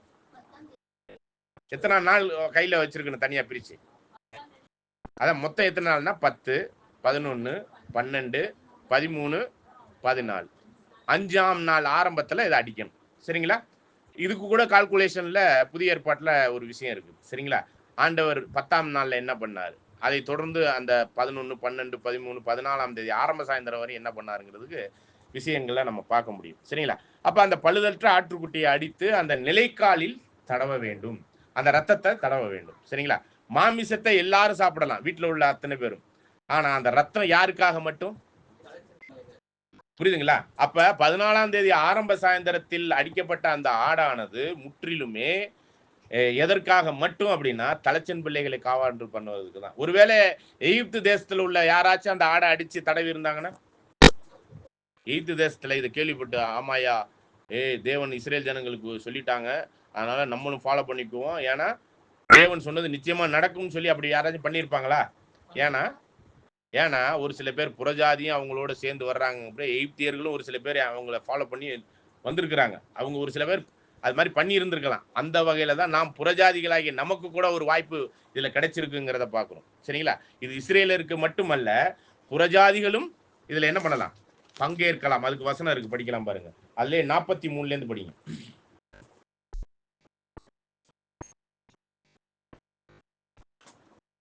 யாத்திரையா 12:43. கொஞ்சம் மைக் கொடுங்க, மைக் கொடுங்க. கர்த்தர் அவர்களை எகிப்து தேசத்திலிருந்து புறப்பட பண்ணினதனால் இது அவருக்கென்று முக்கியமாக ஆசரிக்கத்தக்க ராத்திரியாயிற்று. அது 15ஆம் தேதி. ஓகேங்களா? ஆனா அடுத்த வசனம் எதை சொல்லுதுன்னா 14ஆம் தேதி நியமனங்களை பத்தி சொல்லுது. படிங்க தொடர்ந்து. சந்ததியார் எல்லாரும் தங்கள் தலைமுறை தோறும் கர்த்தருக்கு முக்கியமாக ஆசரிக்க வேண்டிய ராத்திரி இதுவே. மேலும் கர்த்தர் மோசேயையும் ஆரோனையும் நோக்கி பாருங்க, பஸ்காவின் நியமம், அதாவது 14ஆம் தேதி பஸ்காவினுடைய நியமம் வேற, 15ஆம் தேதி அவங்க புறப்பட்டதனுடைய நியமனங்கள் வேற. சரிங்களா? அதை நம்ம அது எங்க இருக்குங்கிறத அப்புறம் பார்ப்போம் நம்ம. சரிங்களா? 15ஆம் தேதியினுடைய பஸ்கா நியமனம் வேற, 14ஆம் தேதியினுடைய பஸ்கா நியமனம் வேற. இப்ப இந்த பாயிண்ட்ல இருந்து பஸ்கா 14ஆம் தேதி ஆரம்ப சாயந்தரத்தினுடைய பஸ்கா நியமனங்களை பத்தி இப்ப படிக்கலாம் பாருங்க. இந்த வசனத்துல இருந்து படிங்க. பஸ்காவின் நியமமாவது அந்நிய புத்திரன் ஒருவனும் அதை புசிக்க வேண்டாம். பணத்தினால் கொல்லப்பட்ட அடிமையானவன் என்று எவனும் நீ அவனுக்கு விருத்த சேதனம் பண்ணின பின் அவன் அதை புசிக்கலாம். அந்நியனும் கூலியாலும் அதிலே புசிக்க வேண்டாம். அதை ஒவ்வொரு வீட்டிற்குள்ளும் புசிக்க வேண்டும்.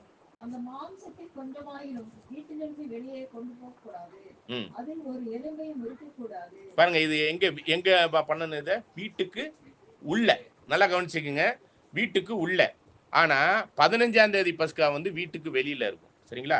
அதுக்கெல்லாம் நான் வசனம் தரேன். சரிங்களா? அப்ப 14ஆம் தேதி ஆரம்ப சாயந்தர இந்த தலைச்சன் பஸ்கா மட்டும் யாருக்கு மட்டும்? இது தலைச்சன்களுக்காக. அதை வந்து வீட்டுக்குள்ளதான் புசிக்கணும். தொடர்ந்து வாசிங்க. அந்நியன் ஒருவன் உன்னிடத்தே தங்கி கர்த்தருக்கு பஸ்காவை ஆசரிக்க வேண்டும் என்று இருந்தால் அவனைச் சேர்ந்த ஆண் பிள்ளைகள் யாவரும் விருத்த சேதனங்கிறதா ஞானஸ்தான உடன்படிக்கைக்கு அடையாளமா இருக்குன்னு நம்ம ஏற்கனவே பாடம் பார்த்தோம். ஞானஸ்தானம் தேவனோடு செய்து கொண்ட ஞானஸ்தானம். சரிங்களா? கிறிஸ்துவோடு இணக்கமாகுகிற அந்த ஞானஸ்தானம் வந்து அது வந்து மனம் திரும்புதலுக்கு தான். ஆனா தேவனோடு செய்து கொள்கிற ஞானஸ்தானத்துக்குள்ளாக தான் இந்த ஞானஸ்தானம் உட்படுத்தப்படுது. சரிங்களா? அந்த அடையாளம். தொடர்ந்து வாசிங்க. அவன் சேர்ந்து அதை ஆசரிக்க வேண்டும். அவன் சுதேசியை போல் இருப்பான். அப்ப விருத்த சேதனம் பண்ணிட்டா தலைச்சன் பிள்ளைக்குரிய சான்ஸுக்குள்ள வந்துடுறாங்கன்னு அர்த்தத்துல இது சொல்லப்படுது. சரிங்களா? இது நிழலுக்குள்ள இருக்கிற ஆவிக்குரிய அர்த்தங்களையும் நம்ம பேரலா பார்க்கிறோம். சரிங்களா? அப்ப இந்த பஸ்காவினுடைய நியமனத்துல தான் 14ஆம் தேதி அடிக்கப்படணுங்கிறப்ப ஆரம்ப சாயந்தரத்துல அடிக்கப்படுறத நம்ம பார்க்கிறோம். இதை கிறிஸ்துவுக்குள்ளாக அந்த 10ஆம் தேதி அப்படிங்கிறது என்ன அப்படிங்கிறத யோவான் 11ஆம் அதிகாரத்துல நம்ம வாசிக்கலாம் பாருங்க. யோவான் 11ஆம் அதிகாரம், மன்னிக்கவும், 12ஆம் அதிகாரத்துல 1வது வசனத்தை வாசிங்க. பாருங்க, பஸ்கா பண்டிகை வர 6 நாளைக்கு முன்பாக. சரிங்களா? அப்பனா பஸ்கா பண்டிகைன்னு போட்டிருக்குல்ல, அது பஸ்கா பண்டிகை இல்லை, பஸ்கா அவ்வளவுதான் வரணும். சரிங்களா? பஸ்காவுக்கு 6 நாளைக்கு முன்பாக தான் வரணும். பஸ்கா பண்டிகை வேற, பஸ்கா வேற. சரிங்களா? பஸ்காங்கிறது 14, பஸ்கா பண்டிகைங்கிறது 15. சரிங்களா? பஸ்காங்கிறது 14ஆம் தேதி, பஸ்கா பண்டிகைங்கிறது 15. இந்த பஸ்கா பண்டிகைங்கிறது 7 நாளைக்கு செய்வாங்க. புளிப்பில்லா அப்ப பண்டிகை தான் பஸ்கா பண்டிகை. பஸ்காங்கிறது 14ஆம் தேதி. ஆனா மற்ற 15லேருந்து 15, 16, 17, 18, 19, 20, 21 இந்த 7 நாளும் புளிப்பில்லா அப்ப பண்டிகை பஸ்கா பண்டிகைன்னு சொல்லுவாங்க. பண்டிகை வேறு, பஸ்கா வேறு. இது வேணா திருவிழியத்துல படிங்க, 12ல 1. யோவான் 12:1. பஸ்கா விழாவுக்கு 6 நாட்களுக்கு முன்பு இயேசு பெத்தானியாவுக்கு சென்றார். ஓகே, இந்த இடத்துலயும் பஸ்கா விழான்னு போட்டிருக்கு. விழாங்கிற வார்த்தை ஒரிஜினல்ல இல்ல. சரிங்களா? அப்ப பஸ்காவுக்கு 6 நாளைக்கு முன்னானா 14, 13, நல்ல கவனிங்க, 14, 13, 12, 11, 10, 9, 6 நாளைக்கு முன்னாடி 8. 8ஆம் நாள்ல ஆண்டவர் எங்க போறாருன்னு பாருங்க, பெத்தானியாவுக்கு போறார். சரிங்களா? ஓகே, தொடர்ந்து வாசிங்க. 6 நாளைக்கு முன்னே இயேசு தாம் மரணத்திலிருந்து எழுப்பின லாசரு இந்த பெத்தானியாவுக்கு 8ஆம் தேதி காலையில போயிருப்பாருன்னு வச்சுக்குவோம், டைமிங் கொடுக்கல. சரிங்களா? 8ஆம் தேதி காலையில போயிருப்பார். தொடர்ந்து வாசிங்க.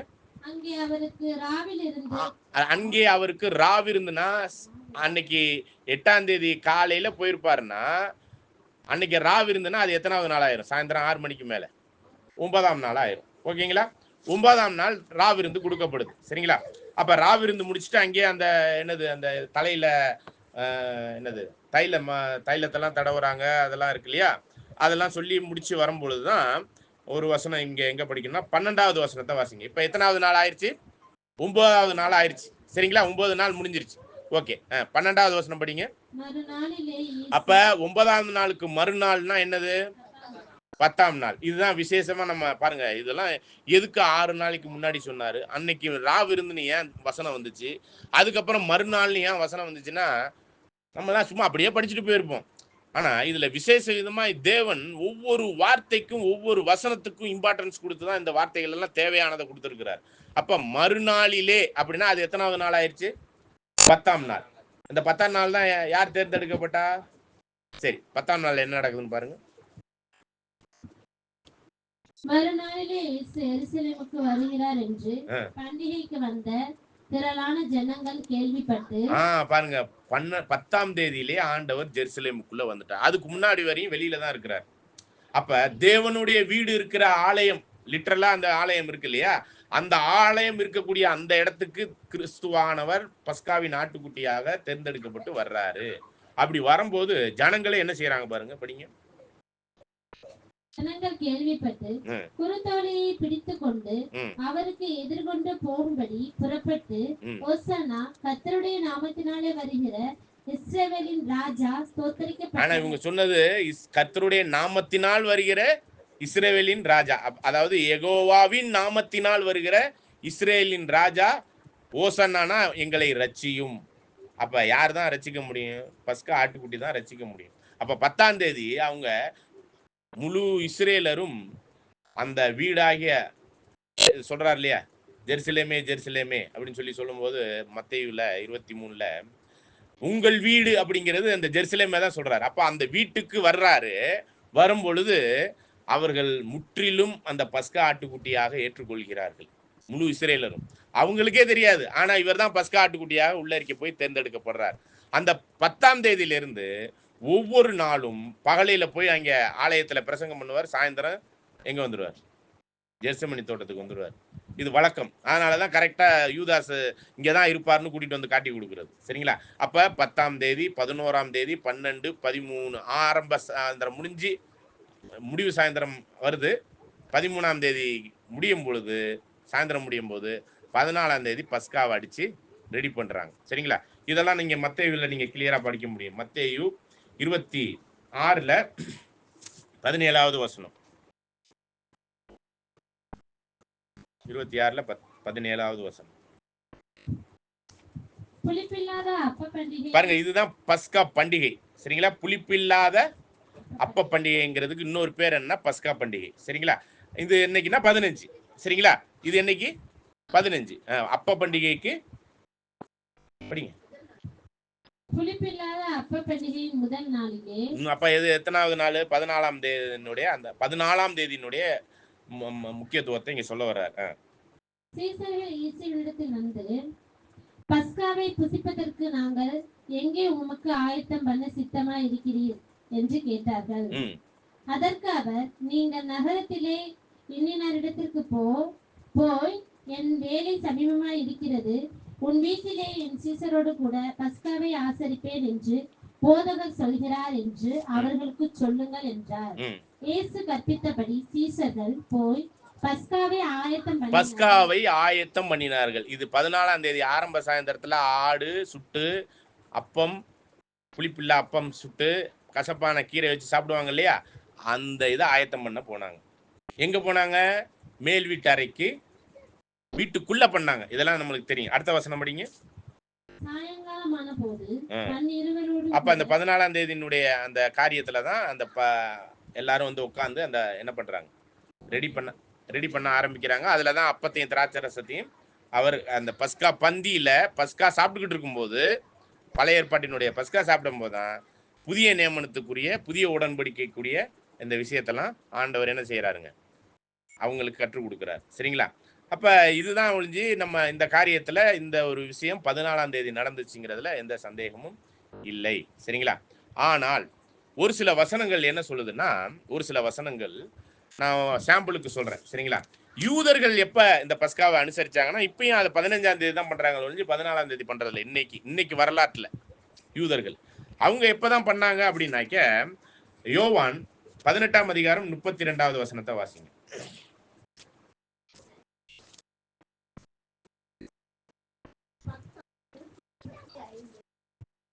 யோவான் 18ஆம் அதிகாரம் 32ஆம் வசனம்.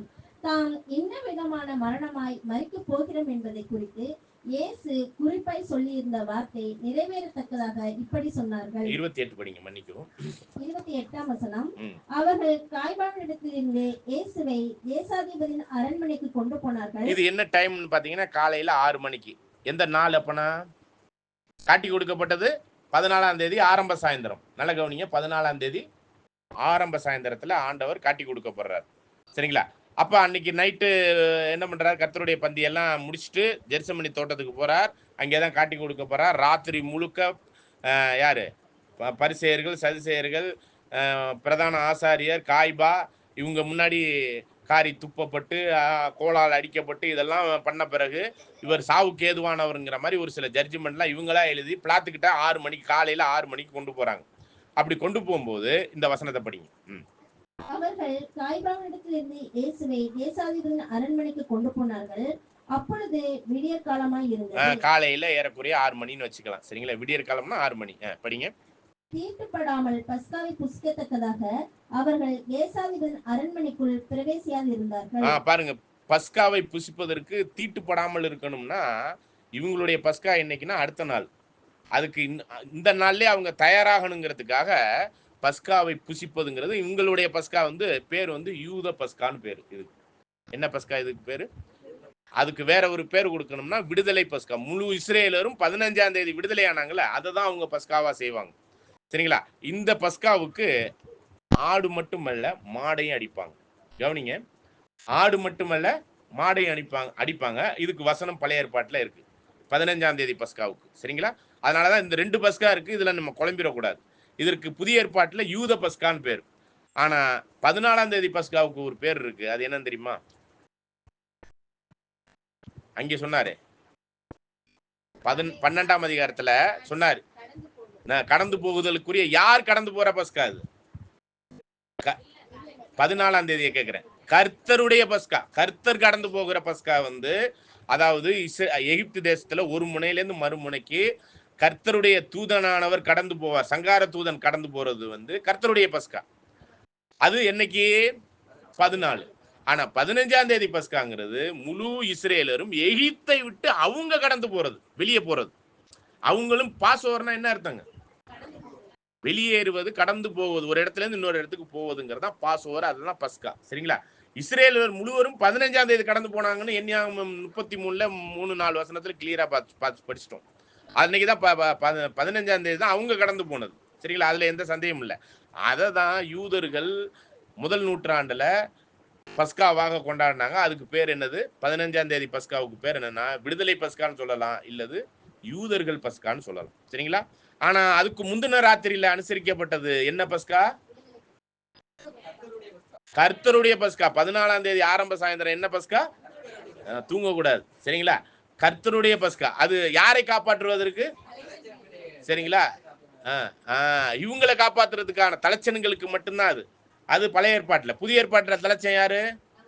144,000 பேரை மட்டும் காப்பாத்துறதுக்கு ஒரு பஸ்கா இருக்கு. அதுதான் 14ஆம் தேதி பஸ்கா. முழு உலகத்திற்குள்ளா கிறிஸ்தவர்களுக்குன்னு ஒரு கடந்து போகுதல் வரலாம். அது இந்த சபை முடிஞ்ச பிறகுதான் அவங்களுக்கான ஒரு ரட்சிப்பெல்லாம் இருக்குது, திரள் கூட்டம் போன்ற. அந்த ஒரு வகையான பஸ்கா நம்ம இப்ப தேவையே இல்லாத ஒன்று. ஏன்னா அதுக்கு இதுக்கு சம்பந்தமே இல்லை. 15ஆம் தேதிங்கிறது டேட்டே வேற. சரிங்களா? அப்ப 14ஆம் தேதியினுடைய விஷயம்தான் இப்ப நிறைவேறி கொண்டிருக்கு. அதுல கடந்து போக வேண்டியவர்களா இருக்கக்கூடிய நமக்கு தான் இந்த ஒரு ஆலோசனைகளும் காரியங்களும் இருக்குது அப்படிங்கிறத பார்க்கிறோம். சரிங்களா? அதே மாதிரி இன்னொரு வசனத்தையும் அதுல யோவான்ல படிக்கும் பொழுது, யோவான் 19ஆம் அதிகாரத்துல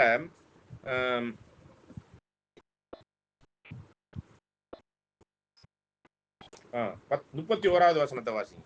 யோவான் 19ஆம் அதிகாரம் 30ல இருந்தே படிங்க. வசனம் 30, பக்கம் 157. இயேசு காணியை வாங்கின பின்பு முடிந்தது என்று சொல்லி தலையை சாய்த்து ஆவியை ஒப்புக் கொடுத்தார். அந்த நாள் பெரிய ஓய்வு நாளுக்கு ஆயத்த நாளா இருந்தது. பாருங்க, அந்த நாள் பெரிய ஓய்வு நாளுக்கு ஆயத்த நாள். அது என்னைக்கு? இந்த பெரிய ஓய்வு நாள்ங்கிறது அடுத்த நாள். அதுக்கு முந்தின நாள் தான் சொல்றாங்க ஓய்வு நாளுக்கு ஆயத்த நாள். ஓய்வு நாள் நாளைக்குன்னா ஓய்வு நாளுக்கு ஆயத்த நாள் இருந்து அதுக்கு முந்தின நாளா தானே இருக்கும். அதான் 14ஆம் தேதி. சரிங்களா? 14ஆம் தேதி அவர் சாகுறாரு. சாகும் பொழுது என்ன ஒரு வார்த்தை சொல்லப்படுதுன்னா, அந்த நாள் பெரிய ஓய்வு நாளுக்கு ஆயத்த நாள் அப்படின்னு சொல்லப்படுது. அப்ப பெரிய ஓய்வு நாள் என்னைக்குன்னா 15. சரிங்களா? இப்ப ஓய்வு நாள்னா என்னைக்கு வரும்? சனிக்கிழமை. 7ஆம் நாள் தான் ஓய்வு நாள். சரிங்களா? இப்ப பாருங்க, ஆண்டவர் மரிச்சது வெள்ளிக்கிழமை 14ஆம் தேதி. அப்ப அடுத்த நாள் என்னது? சனிக்கிழமை, 7ஆம் நாள்.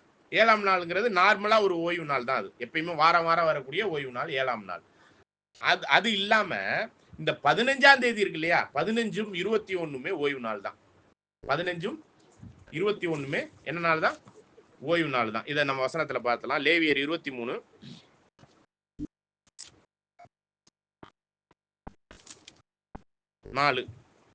லேவியராகமம் 23ஆம் அதிகாரம் 4ஆம் வசனம், பக்கம் 156.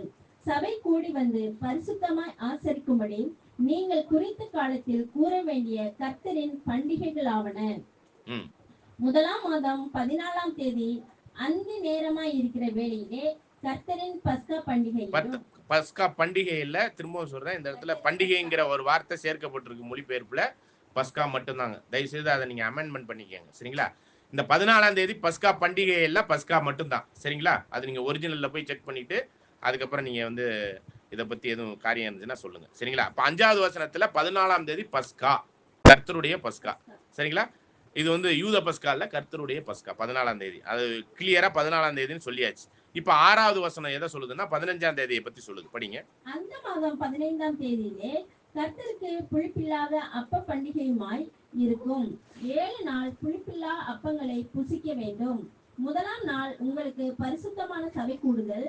அதிலே சாதாரணமான யாதொரு வேலையும் செய்ய வேண்டாம். அப்ப 15ஆம் தேதி இருக்கு இல்லையா, அன்னைக்கு வேலை செய்யக்கூடாது. அதுவும் ஒரு ஓய்வு நாள்.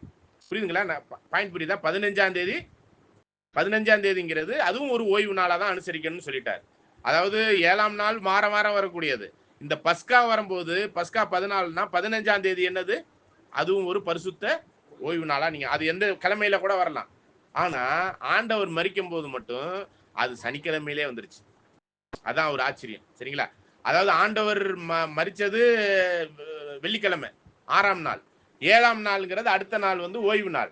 இந்த 15ஆம் தேதியுமே என்னைக்கு தான் வந்துச்சு? இதே 7ஆம் நாள் ஓய்வு நாள் அன்னைக்கு தான் வந்துச்சு. அதனால தான் இதுக்கு பேர் வந்து பெரிய ஓய்வு நாள். சரிங்களா? தொடர்ந்து வாசிங்க. முதலாம் நாள் உங்களுக்கு பரிசுத்தமான சபை கூடுதல்.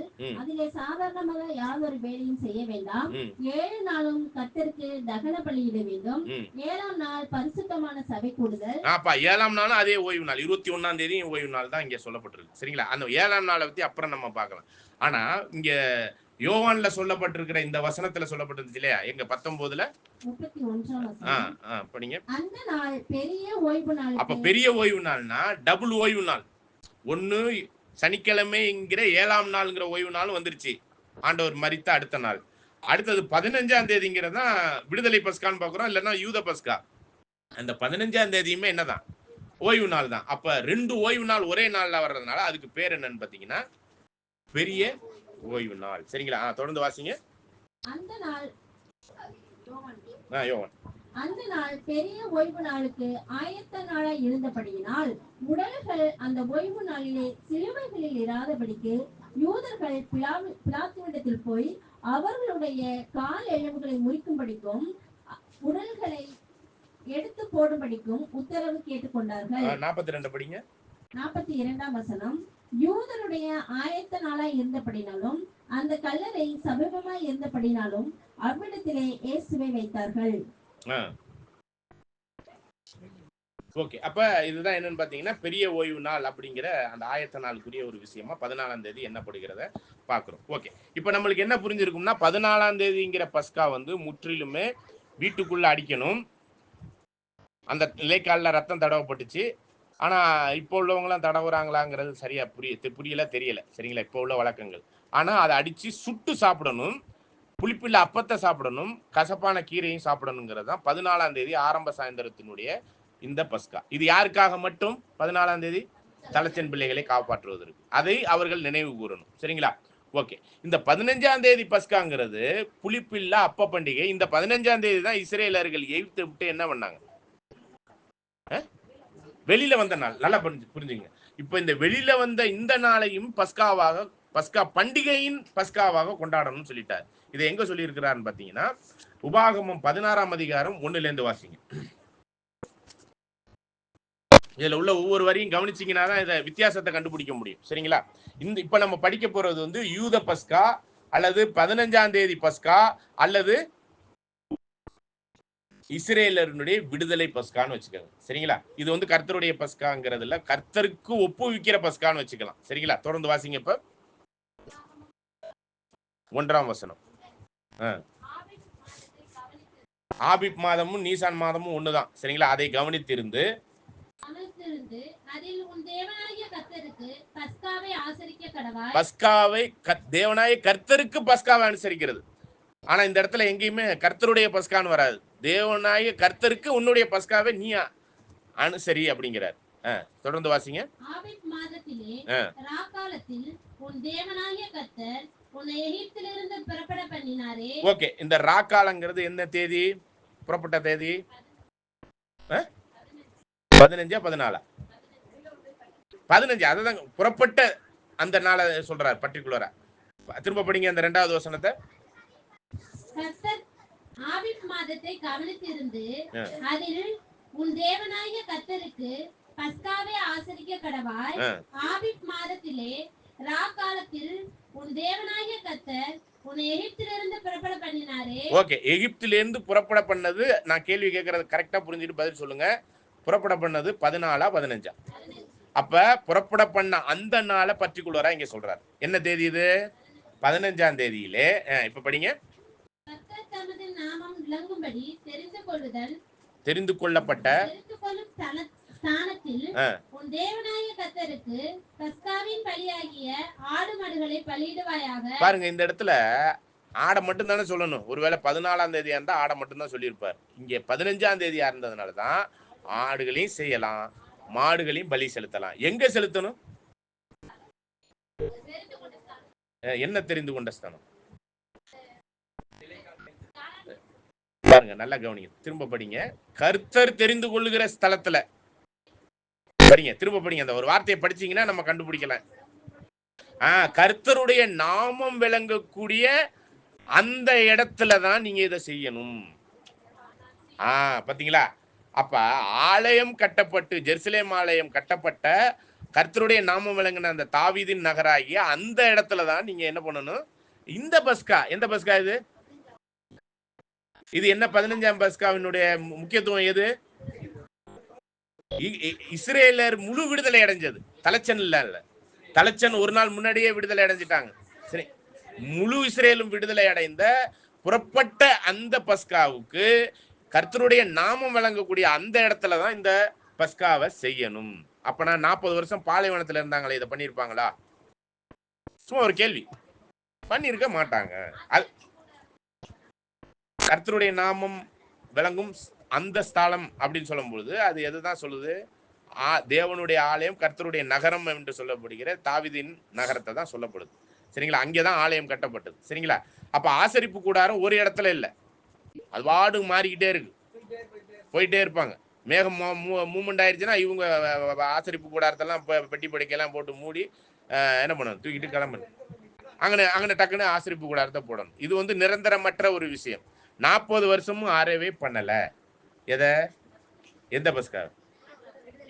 15ஆம் தேதி பஸ்கான்னு பர்டிகுலரா சொல்லுங்க, அப்பதான் நம்ம புரிஞ்சு கொள்ள முடியும். சரிங்களா?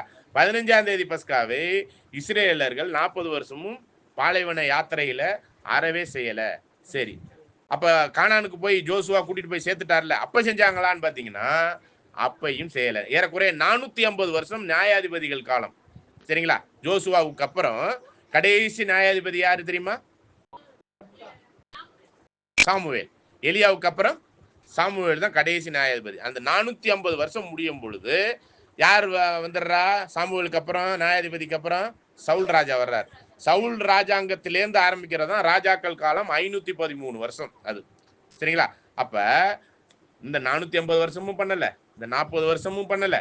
அப்ப தாவீது, சவுல் 40, தாவீது 40, சாலமோனுடைய 4ஆம் வருஷத்துல கட்டப்பட்டு 6ஆம் வருஷத்துல தான் ஆலயம் முடிக்கிறாங்க. அப்பதான் புளிப்பில்லா அப்ப பண்டிகைக்கு சாலமோன் ராஜா காளை, கிடா எல்லாத்தையும் பலி கொடுக்கிறார், பலி செலுத்துறதுக்கு கொடுக்கிறார். அதுக்கு முன்னாடி வரை புளிப்பில்லா அப்ப பண்டிகைங்கிற ஒரு நிகழ்வே எங்கேருந்து செய்யப்படல?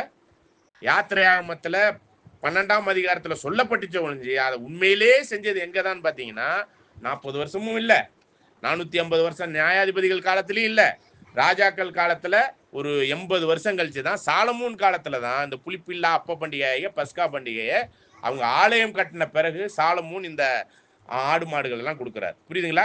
அப்ப இந்த இது எப்ப நடக்கணுங்கிறதையும் டேட் பிக்ஸ் பண்ணிட்டார். கர்த்தருடைய நாமம் வழங்கும் ஸ்தலத்துல. அதுக்கு இன்னொரு ஆதாரமான வசனத்தை நான் சொல்றேன் பாருங்க. யாத்திரையாகமம் 13ஆம் அதிகாரத்துல இந்த புளிப்பில்லா அப்ப பண்டிகையினுடைய விஷயத்த ஒரு ஆராதனையா பண்ணணும்னு சொல்லிட்டு 10வது வசனத்துல இருந்து படிங்க.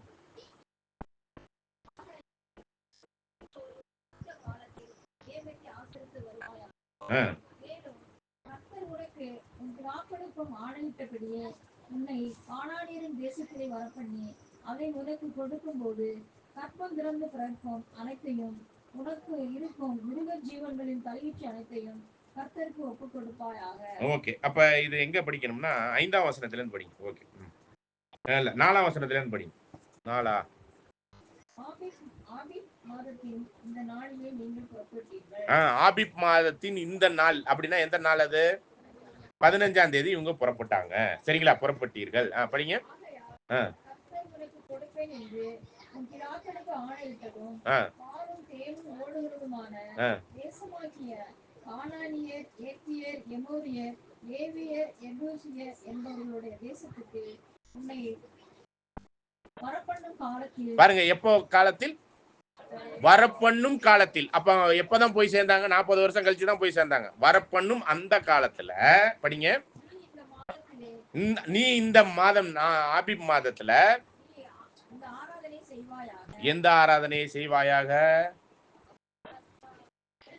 விடுதலை பஸ்கா. சரிங்களா? அதுதான் 2வது வசனத்தையும் படிங்க. அப்பொழுது மோசே இஸ்ரவேல் புத்திரருக்குள் மனிதர்களும் மிருக ஜீவன்களிலும் கற்பம் திறந்து பிறக்கிற முதல் பேரனைத்தையும் எனக்கு பரிசுத்தப்படுத்து, அது என்னுடையது என்றார். அப்பொழுது மோசே ஜனங்களை நோக்கி, நீங்கள் அடிமத்திரை வீடாகிய எகிப்திலிருந்து புறப்பட்ட இந்த நாளை நினைவுங்கள். கர்த்தர் பலத்த கையினால் உங்களை அவ்விடத்திலிருந்து புறப்பட பண்ணினார். ஆகையால் நீங்கள் புளித்த அப்பம் புசிக்க வேண்டாம். அப்ப இந்த 15ஆம் தேதி தான் புறப்பட்ட பண்ணினாரு. அந்த நாளை இப்ப இங்க என்ன சொல்லிட்டாரு? ஆராதனையா பண்ணணும்னு சொல்லிட்டாரு. 6வது வசனம். எத்தனாவது வசனத்துல அது? படிங்க. அப்ப அந்த நீங்க எப்ப போய் சேரும்போது இதை பண்ணணும்னு சொல்றாரு? கானான் தேசத்துல போய் குடியிருக்கும் பொழுது, சரிங்களா? அப்பதான் இந்த ஒரு ஆராதனையை செய்யணுங்கிறார். எந்த ஆராதனைய? விடுதலை பஸ்காவாகிய 15ஆம் தேதி பஸ்காவை. தொடர்ந்து வாசிங்க. புளிப்பில்லா அப்பத்தை 7 நாளாகவும் புசிக்க கடவாய். 7ஆம் நாளிலே கர்த்தருக்கு பண்டிகை ஆசரிக்கப்படுவதாக. அந்த 7 நாளும் புளிப்பில்லாத அப்பம் புசிக்க வேண்டும். புளிப்புள்ள அப்பம் உன்னிடத்தில் காணப்பட வேண்டாம். உன் எல்லைக்குள் எங்கும் புளித்த மாவும் உன்னிடத்தில் காணப்பட வேண்டாம்.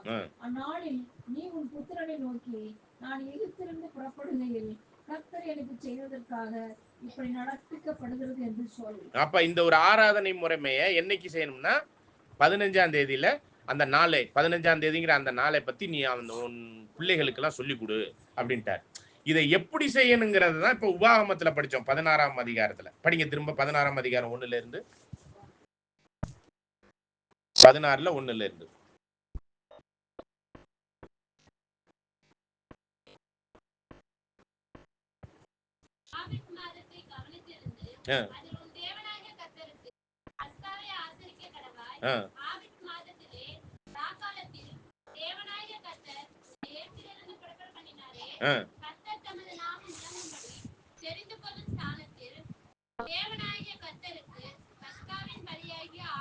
பஸ்காவின் பலியாகிய ஆடு மாடுகளை பலியிடுவாயாக. அப்ப இந்த இடத்துல பஸ்கா பலி 14ஆம் தேதி வந்து ஆடு மட்டும்தான் சுட்டு சாப்பிடுறது. ஆனா இங்க என்னன்னா 15ஆம் தேதிக்கு என்னது? ஆடு மாடு. தொடர்ந்து வாசிங்க.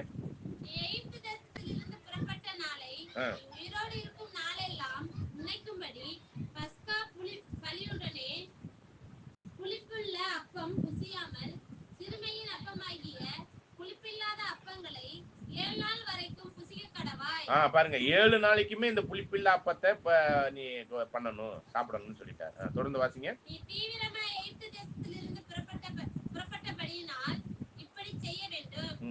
7 நாள் அளவும் உன் எல்லையில் இருக்கும் புளிப்புள்ள அப்பம் உன்னிடத்தில் காணப்படலாகாது. நீ முதல் நாள் சாயங்காலத்தில் இட்ட பலியின் மாம்சத்தில் ஏதாகிலும் ரா முழுவதும் விடியற்காலை வரைக்கும் வைக்க வேண்டாம். உன் தேவனாகிய கர்த்தர் உனக்கு கொடுக்கும் உன்னுடைய வாசல்களின் எதிலும் நீ பஸ்காவை அடிக்க வேண்டாம். இந்த 15ஆம் தேதி பஸ்கா மட்டும் உன் வீட்டு வாசலுக்குள்ள அடிக்க கூடாது. வீட்டுல இருந்து சாப்பிடணும் இல்லையா? அது 14ஆம் தேதி. இந்த 15ஆம் தேதி பத்தி எங்க அடிக்கணும்னு சொல்லிட்டாருன்னா, உன் வீட்டுக்குள்ள உன் வீட்டினுடைய சுற்றுச்சுவர் வேலி போட்டிருப்போம்ல, அங்கெல்லாம் அடிக்க கூடாது. சரிங்களா? தொடர்ந்து வாசிங்க.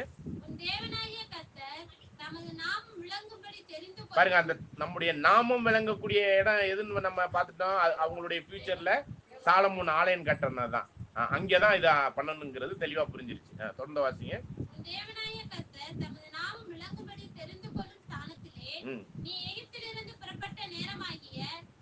பாருங்க, நீ எகிப்திலிருந்து புறப்பட்ட நேரமாகிய சாயந்தரம். பாருங்க, நிறைய பேர் நடுராத்திரியில புறப்பட்டாங்க, காலையில 5 மணிக்கு புறப்பட்டாங்கன்னு சொல்லுவாங்க. அப்படிலாம் வசனமே இல்லை. இவங்க புறப்பட்ட நேரம் எப்ப? அப்ப எந்த சாயந்தரம்னா 15ஆம் தேதி ஆரம்ப சாயந்தரம். 14ஆம் தேதி ஆரம்ப சாயந்தரத்துல பஸ்கா அடிச்சு வீட்டுக்குள்ளேயே தான் இருந்தாங்க. காலையில 6 மணி வரை வீட்டுக்கு வெளியே வரக்கூடாதுங்கிறது யாத்திரையாகமம் 12ஆம் அதிகாரத்துல 22வது வசனத்துல வரும். அதையும் படிச்சிருங்க.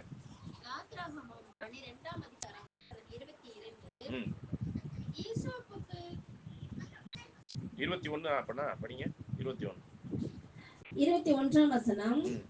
அப்பொழுது மோசே இஸ்ரவேல் மூப்பர் யாவரையும் அழைப்பித்து, நீங்கள் உங்கள் குடும்பங்களுக்கு தக்கதாக உங்களுக்கு ஆட்டுக்குட்டியை தெரிந்து கொண்டு பஸ்காவை அடித்து ஈசோப்பு கொழுத்ததை எடுத்து கிண்ணியில் இருக்கும் இரத்தத்தில் தோய்த்து அதில் இருக்கும் அந்த இரத்தத்தை வாசல் நிலைக்கால்களின் மேற்சட்டத்திலும் வாசலின் நிலைக்கால்கள் இரண்டிலும் தெளியுங்கள்.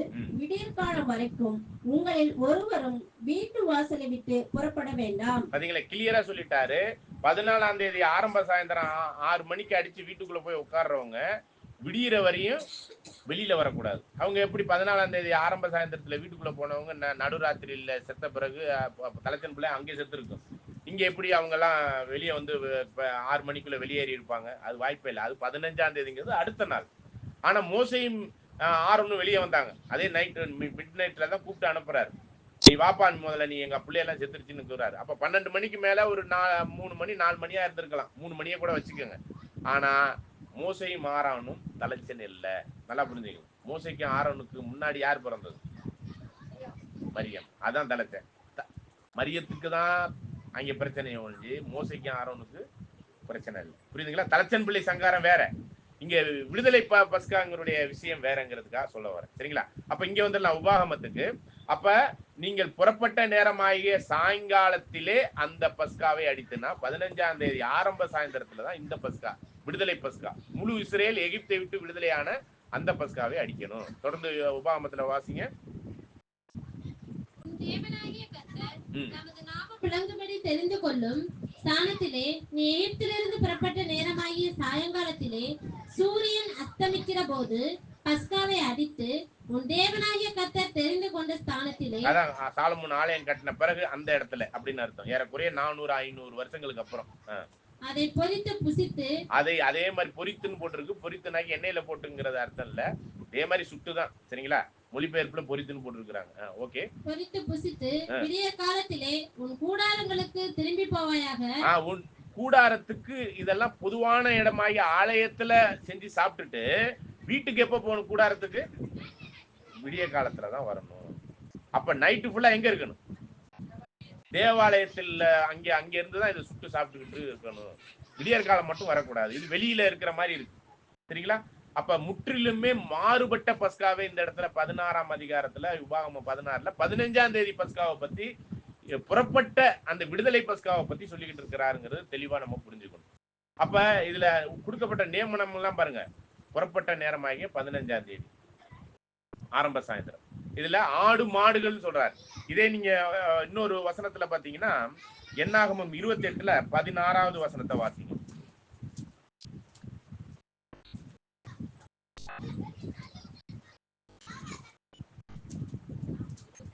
16.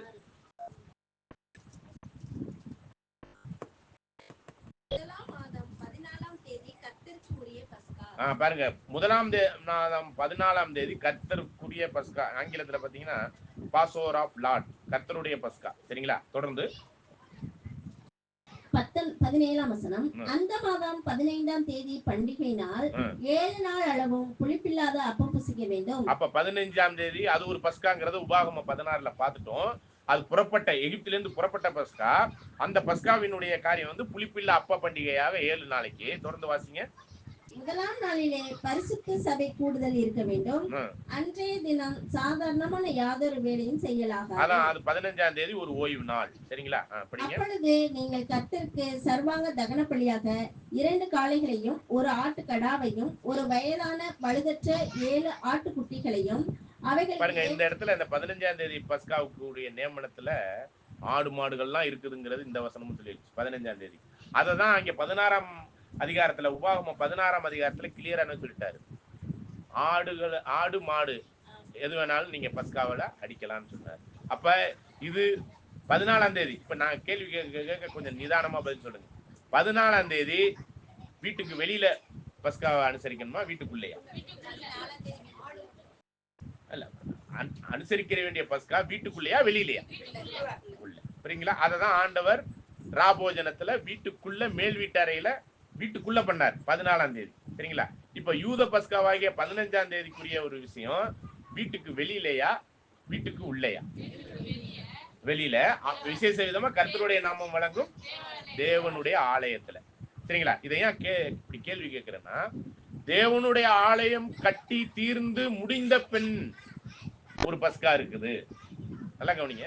தேவனுடைய ஆலயம் கட்டி தீர்ந்து முடிந்த பின் ஒரு பஸ்கா இருக்குது. அதுக்கு பேர் தான் என்னது? அதுக்கு பேர் தான் என்னது? தேதியை சொல்லுங்க. 15ஆம் தேதி பஸ்கா. அதுதான் முழு இஸ்ரேலினுடைய விடுதலை நினைவு கூறுதல். எங்களை எகிப்திலிருந்து விடுதலையாக்கினீரே என்று முழு இஸ்ரேலர்களும் சந்தோஷமா கொண்டாடின முழு இஸ்ரேலரும். ஆனா 14ஆம் தேதி பஸ்கா யாருடைய பஸ்கா? கர்த்தருடைய பஸ்கா. யாருக்கான பஸ்கா? யாரை காவாந்துவதற்கான? அப்ப தலைச்சன்கிறது 1,44,000 பேருடைய பஸ்கா வேறு. முழு இஸ்ரேலரும் காரிருளாகிய இந்த எகிப்து என்னும் உலகம் காரிருள்ள இருக்கிறது விடுதலையாகக்கூடிய ஒரு பஸ்கா எப்பனா 15ஆம் தேதி. அந்த தேதியே வேற, இந்த தேதியே வேற. இங்க ஆடு மட்டும்தான் பஸ்கா. அந்த பஸ்கா ஆட்டுக்குட்டி யாரு? கிறிஸ்து. இங்க ஆடு மாடு அப்படின்னா, இங்க மாடுனா பஸ்கா கர்த்தராகிய இயேசு கிறிஸ்து.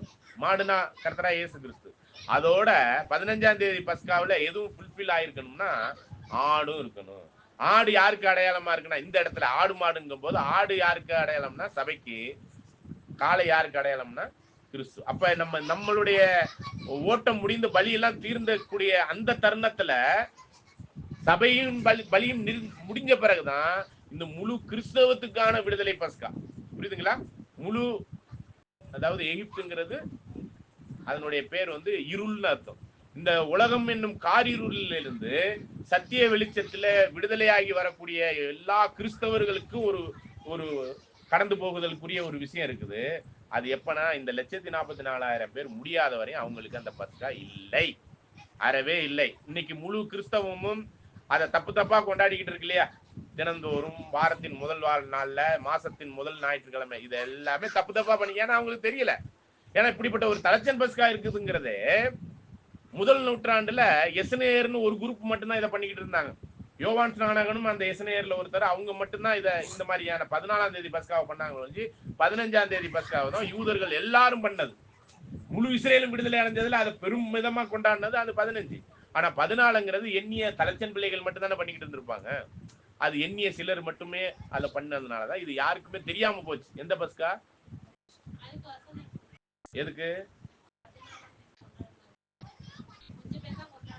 அது கொஞ்சம் பேர் கொண்டாடினாங்கிறதுக்கு இந்த பாருங்க, நீங்க இந்த ஆண்டவர் சொல்றாருல, நான் சொல்ற தண்ணீர் குடம் தூக்கிட்டு போறவங்க வீட்டுக்கு போய் நான் பஸ்காவை அனுசரிப்பதற்கு எனக்கு ஆயத்தம் பண்ணக்கூடிய இடம் எதுன்னு சொல்லி பர்சனலா ஒரு குறிப்பை சொல்லி கொண்டு போய் செய்யறாங்க. அது வீட்டுக்குள்ள மட்டும்தான் செய்யறாங்க.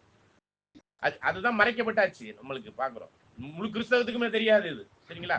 அப்ப இதுல நான் 2 கேள்வி கேட்டேன். ஒண்ணு, இங்க 14ஆம் தேதிங்கிறது வீட்டுக்குள்ள, இங்க 15ஆம் தேதிங்கிறது வீட்டுக்கு வெளியே ஆலயத்துல. அப்பனா நல்லா கவனிங்க, ஆலயம் கட்டப்பட்டு தீர்ந்தாச்சுன்னா அப்பதான் இந்த பலி ஸ்டார்ட் ஆகுது. எந்த பலி ஸ்டார்ட் ஆகுது? பஸ்காவினுடைய 15ஆம் தேதி. அப்ப ஆலயம் கட்டப்பட்டு தீர்ந்தாச்சுன்னா சபை வாய்ப்புங்கிற 1,44,000 பேருக்கு வாய்ப்பு இருக்குமா? இப்ப நம்ம ஆலயமா கட்டப்பட்டு வருகிறோம். நீங்களே ஜீவனுள்ள கற்கள், ஆவிக்கேற்றபடி மாளிகையை கட்டப்பட்டு வர்றோம்னு 1 பேதுரு 2ஆம் அதிகாரம் 4-5 படிக்கிறோம். நீங்களே ஜீவனுள்ள கற்களை போல ஆவிக்கேற்ற மாளிகையாக கட்டப்பட்டு வருகிறீர்கள். நீங்கள் ஆசாரிய கூட்டமாக, பலி செலுத்தத்தக்க ஆசாரிய கூட்டமாகவும் நீங்கள் அந்த கற்களா இருக்கிறீங்க. இப்ப கல்லு தான் செதுக்கப்பட்டுக்கிட்டு இருக்கு. 14ஆம் தேதியில கட்டப்பட்டு தீர்ந்து அங்கே ஆலயமா நிக்கிறது எப்பனாங்க? 15ல அது கட்டப்பட்டு நிக்கும். அப்ப நிக்கும் போது அங்கே இது எல்லாரும் வெளியில வந்து பலி செலுத்தணும். உள்ள இருக்கல, வெளியில வந்து அதை என்ன பண்ணணும்? இந்த 15ஆம் தேதி பஸ்காவை செய்யணும். இப்ப ஆலயம் கட்டப்பட்டு தீர்ந்துருச்சுன்னா 1,44,000 பேருக்கான வாய்ப்பு இருக்குமான்னு கேக்குறேன். இருக்காது, முடிஞ்சு போயிருக்கும். அதனாலதான் இது 14ஆம் தேதிக்குள் இந்த பஸ்காவினுடைய தலைச்சன் பஸ்காவினுடைய காரியங்கள்ல தலைச்சன் எல்லாம் ரெடியாகி போயிருக்கணும். அப்படி போவதற்கான ஒரு வாய்ப்புல தான் 14ஆம் தேதியினுடைய இந்த பஸ்கா மட்டும்தான் இப்ப இருக்குது ஒழிஞ்சு, இன்னைக்கு கிறிஸ்தவம் கொண்டாடி கொண்டிருக்கிற 15ஆம் தேதிங்கிறது இனிமே வரப்போறது. அது முழு இஸ்ரேலரும் விடுதலையாகி வர்றது. அப்ப 1,44,000 பேருக்குரிய அந்த விடுதலையில இப்ப யாருக்கு மட்டும்தான் விடுதலை இருக்குதுனாக்க இந்த 1,44,000 பேருக்கு தான் ஒழிஞ்சு முழு இஸ்ரேலருக்கும் அடுத்த நாள் தான்.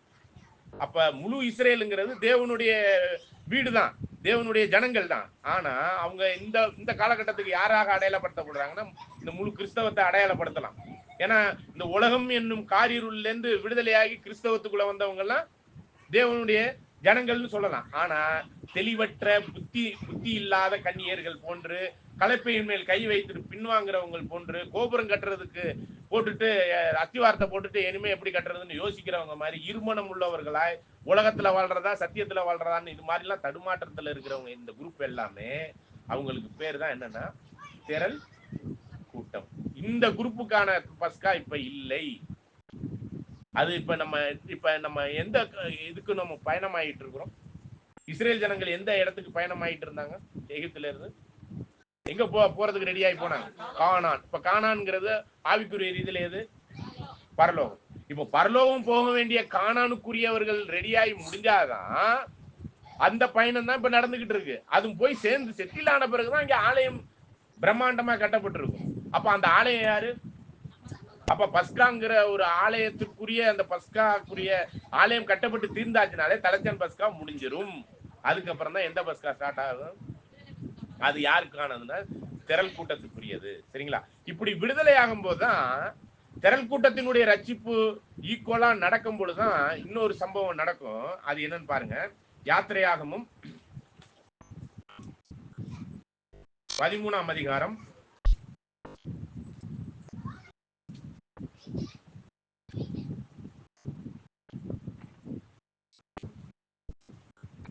17வது வசனம்.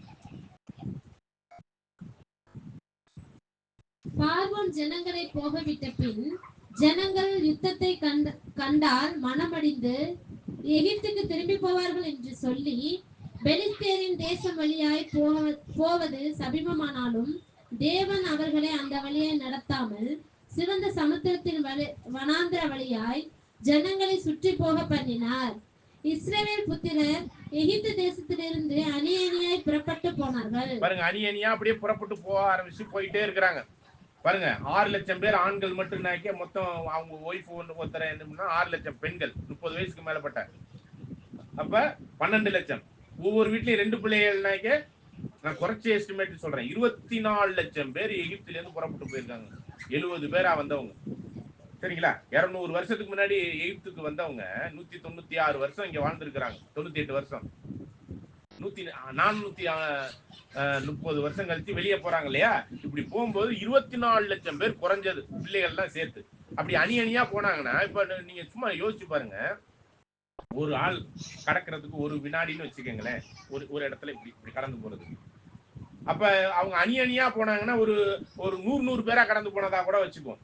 அப்ப அது டைமே எவ்வளவு ஆயிருக்குன்னு பாருங்க. அந்த இடத்த விட்டு இப்படி கடந்து போறதுக்கு அவ்வளவு நேரம் ஆயிருக்கு. அதுல எல்லாத்தையும் சேர்த்துதான் சொல்றேன். 100 பேரை கடந்து போன.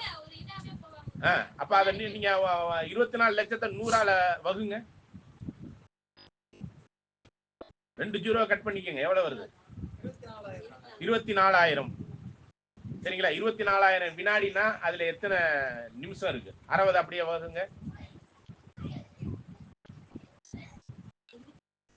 24,000த்துல சரி 24 லட்சத்துல 2 ஜீரோ எடுத்துட்டா எவ்வளவு வருது? 24,000. இந்த 24 60 வினாடிகள் ஒரு நிமிஷம். 60 வகுத்தா எவ்வளவு வருது? எத்தனை நிமிஷங்கிறத கண்டுபிடிச்சிடலாம்.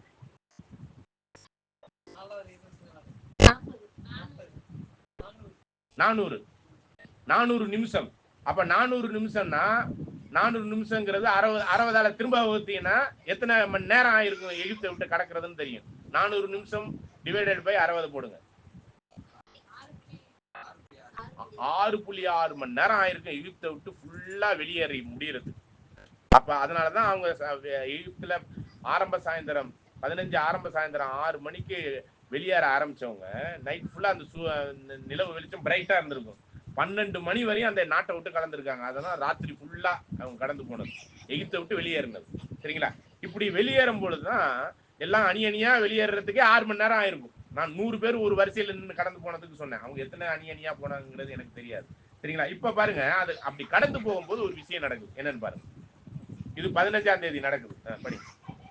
மோசே தன்னுடனே கூட யோசேப்பின் எலும்புகளை எடுத்துக்கொண்டு போனான். பாருங்க, மோசே அப்படி கடந்து வெளியே போகும் பொழுது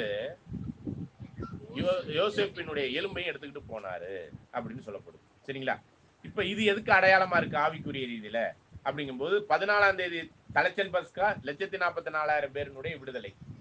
15ஆம் தேதி விடுதலை பஸ்கா, எகிப்துல இருந்து விடுதலையானது வந்து திரள் கூட்டத்திற்குரிய விடுதலை ரெடி ஆயிடுச்சுன்னு அர்த்தம். அவங்க மகா கஷ்டப்பட்டு என்னது துக்கத்தின் அப்பத்தை சாப்பிட்டு அப்படி வெளியேறாங்க. அதான் மகா ஓத்திரத்துல இருந்து வெளியேறாங்கிறது முழு இஸ்ரேலுக்கான விடுதலை அது. சரிங்களா? இப்படி விடுதலை ஆயிட்டு இருக்கும் பொழுதே மோசே ஒரு வேலை பார்க்கிறாரு. இது விடுதலை ஆயிட்டு இருக்கும் போது, ஆகி முடிச்ச பிறகு இல்ல, 6 மணி நேரம் இப்படி கடந்து போயிட்டு இருக்கும் போதே இடையில தான் அந்த காசா பிரமிடுன்னு ஒண்ணு இருக்கு. இதெல்லாம் யார் கட்டியிருப்பாங்கிறது தெளிவான ஐடியாலாம் இல்ல. அது எதற்கான அடையாளம்னா ஒரு பணத்தை வைத்திருக்கிற அடையாளம் தான். சரிங்களா? ஒருவேளை இந்த மாதிரி பிரமிடுகள்ல யாருடைய உடல் வைக்கப்பட்டிருந்திருக்கும்? உடல் வைக்கப்பட்டிருந்திருக்கும். அந்த எலும்புகளை எடுத்துக்கிட்டு கிளம்புறாரு. அப்ப எகிப்தை விட்டு வெளியேறக்கூடிய அந்த தருணத்துல யாருடைய எலும்பை எடுத்துக்கிட்டாரு? யோசேப். இப்ப நல்லா கவனிங்க. இப்ப நீங்க இந்த யோசேப்பின் எலும்பை எடுத்துக்கிட்டு மோசே போறாருன்னா மோசே யாருக்கு அடையாளம்? கிறிஸ்துவுக்கு அடையாளம். சரிங்களா? கிறிஸ்துவுக்கு அடையாளமா இருக்கிறாரு. அது தலைச்சம்பிள்ளைக்கா இருக்கட்டும், பஸ்காவா இருக்கட்டும், எந்த பஸ்கா, விடுதலை பஸ்காவா இருக்கட்டும். இப்ப யோசேப்பின் எலும்புகள் யாருக்கு அடையாளம்? பழைய இஸ்ரேலர். எந்த இஸ்ரேல்? சரிங்களா? ஏன்னா மோசே வந்து கிறிஸ்துவுக்கு அடையாளம்னு பார்த்துட்டோம். தலைச்சன் பிள்ளைகள் 14ஆம் தேதியே விடுதலைக்குரிய காரியமா பார்த்துட்டோம். திரள் கூட்டம் அப்படிங்கிறது 15ஆம் தேதி விடுதலை ஆயிட்டு இருக்கும் போதே பல வருஷமா, ஏறக்குறைய ஒரு 150-200 வருஷமா அப்படியே எலும்பு அப்படியே டெட் பாடி மாடி இருந்தது எந்திரிக்குது. யாரால எந்திரிக்கப்படுது? கிறிஸ்து என்னும் மோசையால். மோசே அங்கே யாருக்கு அடையாளமா இருக்கிறார்? என்னை போன்ற ஒரு தீர்க்கதரிசி வருவார்னு சொன்னா அந்த கிறிஸ்து வந்து அந்த எலும்பை எடுக்கிற மாதிரி. அப்ப இந்த பஸ்காங்கிற ஆட்டுக்குட்டி அடிக்கப்படுறது நீசான் மாசத்துல கடைசியில, எப்ப எகிப்துல இருந்து விடுதலை ஆகும்போது. அதுக்கு முன்னாடியே மோசையின் எலும்புகள்லாம் ரெடியா இருக்குது. எப்ப ரெடியா இருக்குது? எகிப்துல, இந்த உலகம் என்னும் இந்த எகிப்துல மோசையின் எலும்புலாம் செத்து உயிர்த்தெழுதலுக்கு ரெடியா இருக்குது. அப்படிங்கும் போதான் நம்ம எபிரேயர் 11ஆம் அதிகாரத்துல படிக்கிறோம் இல்லையா? 1ஆம் வசனத்துல இருந்து பழைய ஏற்பாட்டினுடைய நீதிமான்களுடைய பட்டியல். அதுல யாரெல்லாம் வர்றா? ஆபேல் தொடங்கி ஏனோக்கு, நோவா, கடைசியா யோவான் ஸ்நானகன் வரையும் வரும்பொழுதுதான் யோசேப்பு அப்படிங்கிற எலும்பு யாரை அடையாளப்படுத்துதுன்னா பஸ்கா ஆட்டுக்குட்டி அடிக்கப்படுறதுக்கு முன்பாக ரெடியா இருக்கக்கூடிய ஒரு எலும்பு குறிப்பு. அது யார் தான்? இந்த முற்பிதாக்கள். எபிரேயர் 11ஆம் அதிகாரம் 35வது வசனம். ஸ்திரீகள் சாக கொடுத்த தங்களுடையவர்களை உயிரோடு எழுந்திருக்க பெற்றார்கள். வேறு சில மேன்மையான உயிர்த்தெழுதலை அடையும்படிக்கு விடுதலை பெற சம்மதியாமல். அப்ப வேறு சிலர்னா மற்ற ஏனையர் எல்லாருமே மேன்மையான உயிர்த்தெழுதல். அதுதான் என்னன்னா முற்பிதாக்கள். இந்த 11ஆம் அதிகாரம் எபிரேயர்ல சொல்லப்பட்ட இந்த முற்பிதாக்கள்லாம் இந்த திரள் கூட்டம் விடுதலையாகி வந்துகிட்டு இருக்கும் பொழுதே இவங்க உயிர்த்தெழுந்து ரெடியா இருப்பாங்க. புரியுதுங்களா? இதை வந்து 2ஆம் வருகையின் எதிர்பார்ப்பு பாடத்துல பார்த்திருப்போம். இந்த சபை முடிஞ்ச உடனே மகா ஓத்திர காலம் ஸ்டார்ட் ஆகும். அங்கே கைவிடப்படுறது யாரு? 3ஆம் உலக போர் கோகு மாகோகு யுத்தத்துல கைவிடப்படுறது யாரு? மகா ஓத்திரத்துல மாட்டிக்கிறது யாரு? திரள் கூட்டம். அப்ப திரள் கூட்டத்தினுடைய ரட்சிப்பு அவங்க ரெடி ஆகிட்டு இருக்கும் போதே யார் வந்து அந்த மகா ஓத்திர காலத்தை இஸ்ரேல் மத்தியில நடத்தி அதை ஜெயிக்க வைக்க போறா? இந்த முற்பிதாக்கள் எந்திரிச்சிருவாங்க. அப்ப திரள் கூட்டத்தினுடைய உயிர்த்தெழுதல் ஸ்டார்ட் ஆக கூடிய அந்த தருவாய்க்கு முன்பாகவே, அதாவது அந்த ஸ்டார்ட் ஆகிறதுக்குரிய அந்த சூழ்நிலைகள் நடந்துகிட்டு இருக்கும் போதே அப்படின்னு தான் அர்த்தம். ஏன்னா 6 மணி நேரம் கடந்து போறதுக்கு டைம் எடுக்கிறதுக்கு அந்த டயத்திலேயே யார் எந்திரிச்சு வந்துடுறா உயிர்த்தெழுதல்ல? இந்த மேன்மையான உயிர்த்தெழுதலுக்குரிய முற்பிதாக்கள் உயிர்த்தெழுந்து வந்துடுறாங்க. ஓகே. அப்ப அந்த உயிர்த்தெழுதலுடைய காரியங்கள் கூட கரெக்டா இதுல பொருந்தி வருது. அப்ப பாருங்க, முதலாவது கிறிஸ்து 2000 வருஷத்துக்கு முன்னாடி உயிர்த்தெழுந்தார். இப்ப தலைச்சன் பிள்ளைகளாகிய 14ஆம் தேதி பஸ்காவுக்குரிய சபை உயிர்த்தெழுந்து ரெடியாகி அது போயிட்டு இருக்கு. இந்த சபை 1,44,000 பேர் முடிஞ்ச பிறகுதான் 15ஆம் தேதி பஸ்காவுக்குரிய திரள் கூட்ட பஸ்காங்கிற விடுதலை ரெடி ஆவாங்க. அவங்க ரெடியாகி விடுதலை ஆவதற்கு ஏறக்குறைய ஒரு டைம் இருக்கும். அந்த டயத்துக்குள்ளே யார் வந்துருவா? அந்த 15ஆம் தேதி பஸ்காவிலே யார் வந்துருவா உயிர்த்தெழுந்து? முற்பிதாக்களாகிய ஆபேல் முதற்கொண்டு யோவான் ஸ்நானகன் இந்த பூமியிலே ராஜாக்களாக வந்துருவாங்க. அவங்க வீட்டுல இருந்து ரெடியா வந்துருவாங்க. அவங்கதான் இஸ்ரேல் ஜனங்களை இந்த கோகு மாகோகு யுத்தத்துல விடுதலையாக்கி முழு இஸ்ரேலை காப்பாற்ற போறவங்களே யாரு? இதெல்லாம் நம்ம பார்த்தோமா? ஞாபகம் இருக்கா? எசேக்கியேல் 37, 38, 39 எல்லாம் நம்ம பார்த்தோம் இல்லையா? உலர்ந்த எலும்புகள்லாம் எந்திரிச்சிருவாங்க. அந்த எலும்பு தான் இப்ப யாரை அடையாளப்படுத்துதுங்க? முற்பிதாக்களுக்கு உரிய அடையாளமா, நம்பிக்கைக்குரிய ஒரு விஷயமா அவங்க எந்திரிச்சு வந்துதான் அந்த இதை நடத்துவாங்க. அப்படிங்கும் போதுதான் இப்ப முதலாம் உலகப் போர் நடந்துருச்சு, 2ஆம் உலகப் போர் நடந்துருச்சு. 3வது ஒரு உலகப் போர் நடக்கும்போது அதுதான் என்னதுன்னா முழு விடுதலை. இதுதான் எகிப்திலிருந்து விடுதலையாகி வந்த இந்த 15ஆம் தேதி பஸ்காவுக்கு அப்புறம் இந்த செங்கடலை கடந்தாங்க பாத்தீங்களா? செங்கடலை கடந்து வருதல், இது ஒரு பஸ்கா. இதுக்கு அப்பம் திராட்சை ரசம் எல்லாம் எதுவும்லாம் இல்லை. 15ஆம் தேதிக்கும் அப்பம் திராட்சை ரசம் எல்லாம் இல்லை. ஆனா இந்த 15ஆம் தேதியை தாண்டி அவங்க விடுதலையாகி வெளியே வரும் பொழுது செங்கடல்ல மோசே, தலைச்சன் பிள்ளைகள், மற்ற ஏனைய இஸ்ரேலர்கள், ஒருவேளை ஒரு சில புரஜாதிகளும் சேர்ந்துதான் என்ன பண்ணாங்க? செங்கடலை கடந்து வெளியே அங்கிட்டு போனாங்க. அப்படி கடக்கிற வரையும் பார்வோன் சேனை பின்னாடியே வந்துச்சு. பார்வோன் இப்ப யாருக்கு அடையாளம் தெரியுங்களா? சாத்தான். சாத்தானுடைய சேனை இந்த காரிருளினுடைய விழுந்து போன தூதர்கள், அதனுடைய பொய் மார்க்கத்தினால இருக்கக்கூடிய பொய்யான கிறிஸ்தவர்களை கூட அடையாளப்படுத்துது. பின்னாடியே துரத்திக்கிட்டு வர்றாங்க. ஆனாலும் அக்கினி ஸ்தம்பம் அவங்களை தடுத்து என்ன பண்ணுது? செங்கடலை அவங்களுக்குள்ள உள்ள வராத அளவுக்கு தடுப்பு பண்ணிக்கிட்டு இருக்கு. அப்போ மோசையின் தலைமையில அவங்க செங்கடலை இவ்விடம் விட்டு அவ்விடம் கடந்து போறாங்க. முழு இஸ்ரேலும் கடந்து போய் முடிச்சிடுறாங்க. ஒரு சில புறஜாதியும் கடந்துடுறாங்க, திரள் கூட்டமும் கடந்துடுறாங்க, உலக ஜனங்களும் கடந்து வந்துடுறாங்க. தலைச்சன் எப்பயோ கடந்து வந்திருப்பாங்க. அப்ப யாருடைய தலைமையில கடந்து வருவாங்க? மோசையின் தலைமையில கடந்து வராங்க. அப்பதான் கிறிஸ்து 3ஆம் உலக போரை அவர் தான் நடத்துவாரு. அவர் தான் வெற்றி சிறந்தவரை. அந்த கோலை எடுத்து மோசையை போல தண்ணீரை அடிக்கும் போது என்ன ஆகுங்க? சாத்தானும் விழுந்து போன தூதர்களும் மற்ற ஏனைய பொய் மார்க்கத்தின் 3ஆம் உலகத்தினுடைய உலகப் போரினுடைய நிறைவு பகுதி அங்கே எல்லாம் முடிஞ்சிடும். அதான் கோகு மாகோகு யுத்தம் நிறைவடையும்.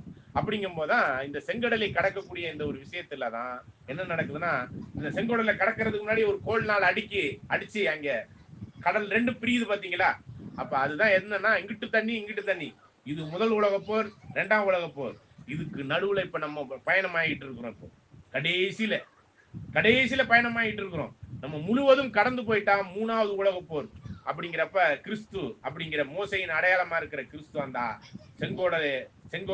தடியை எடுத்து தண்ணீரை நீட்டி தட்டும் பொழுது என்ன ஆயிருக்கும்?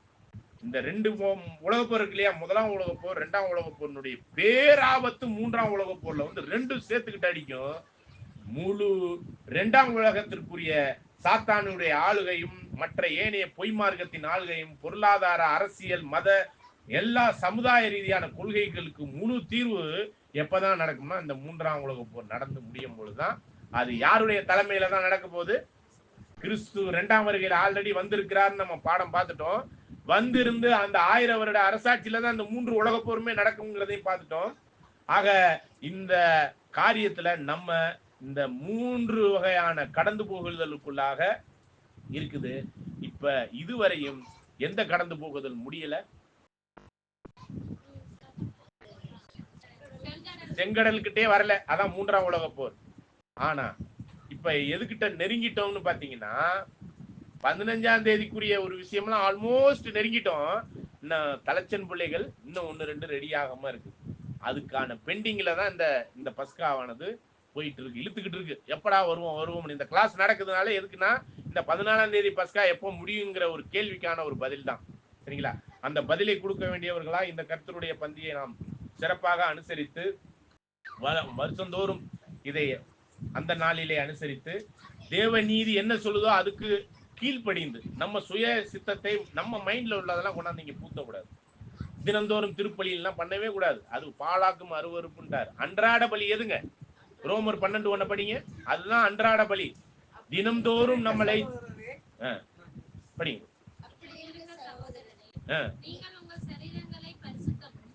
தேவனுக்கு பிரியமான ஜீவ பலியாக ஒப்பு கொடுக்க வேண்டும் என்று தேவனுடைய இரக்கங்களை முன்னிட்டு உங்களை வேண்டிக் கொள்கிறேன்.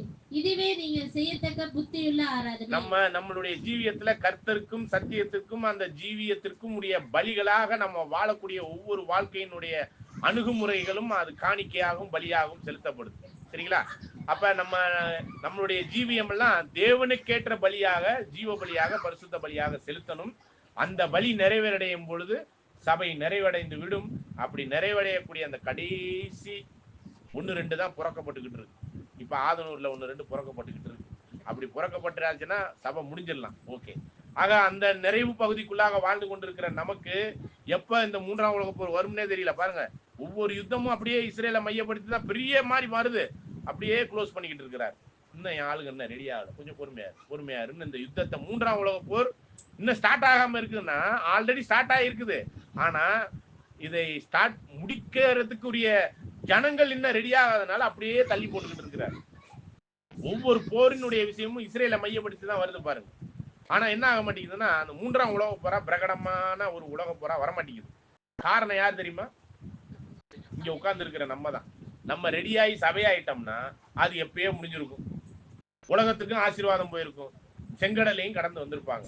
ஆக இந்த ஒரு 3 பஸ்கா அப்படிங்கிறது பைபிள்ல இருக்கக்கூடிய பஸ்கா. ஒண்ணு தலைச்சன் பஸ்கா தான் ஒரிஜினல் பஸ்கா, ஆட்டுக்குட்டி தலைச்சனுக்காக தான். அதுக்கப்புறம் அவங்க ஆலயம் கட்ட பிறகு அனுசரிக்க வேண்டிய ஒரு பஸ்கா இருக்கு. சபை முடிஞ்ச பிறகு அது வந்து திரள் கூட்டத்துக்கான ஒரு பஸ்காவாக சொல்லப்படுது. அவங்களும் ரத்தத்தினால் தோய்த்தெடுக்கப்படணும்னு சொல்லப்படுது. அது ஆடு மாடுகளை பலியிட்டு செய்யணும்னு பாக்குறோம். அதுக்கப்புறம் முழு உலகமே கிறிஸ்துவின் தலைமையில இந்த 2ஆம் உலகத்திலிருந்து 3ஆம் உலகத்துக்குரிய வெளியரங்கமான ராஜ்யத்துல எல்லா ஆசீர்வாதமும் இருக்கக்கூடிய புதிய வானம் புதிய பூமிக்குரிய ஒரு செங்கடல் கடந்து வருகிற அது ஒரு கடந்து போகுதல். அதுதான் 3ஆம் உலகப் போரினுடைய நிறைவு பகுதியில அது முழுவதுமே கடந்து வந்து கிறிஸ்துவனுடைய வெளியரங்கமான ராஜ்யம் கிறிஸ்து வந்து ஆண்டு கொண்டிருக்கிறாருங்கிறது அப்பதான் வெளியில தெரியும். இப்ப வரையும் கிறிஸ்து இந்த 2ஆம் வருகையில வந்து ஆட்சி பண்ணிக்கிட்டு இருக்கிறாருங்கிறது 1874 அப்புறம் வந்து ஆட்சி பண்ணிக்கிட்டு இருக்காருன்னு வெளியில தெரியாது. இது யாருக்கு மட்டும்தான் தெரியும்னா இந்த சத்தியத்தை கத்துக்கொண்டு வேத ரீதியா நீங்க வேதத்தை ஆராய்ச்சி பண்ணி காலக்கணக்கெல்லாம் பாத்தீங்கன்னா எல்லாருக்கும் எல்லாமே புரியும். ஆனா இப்ப யாருக்கு மட்டும்தான் இதை புரிய வைக்கணும்? யாருக்கு மட்டும்தான் புரிய வைக்கணும்? திரள் கூட்டத்துக்கு எல்லாம் புரிய வைக்கவே வேணாம். சபைக்கு மட்டும்தான் இதை புரிய வைக்கணும். திரள் கூட்டம் புரிஞ்சா என்ன, புரியாட்டினா என்ன? நாம சபை ஆகிறோம்னா அவங்களுக்காக தான் இந்த சத்தியம். நடக்கிறது, நடந்து முடிஞ்சது, நடக்க போறது அத்தனையுமே வெளியரங்கமாக்குறாருன்னா யாருக்குங்க?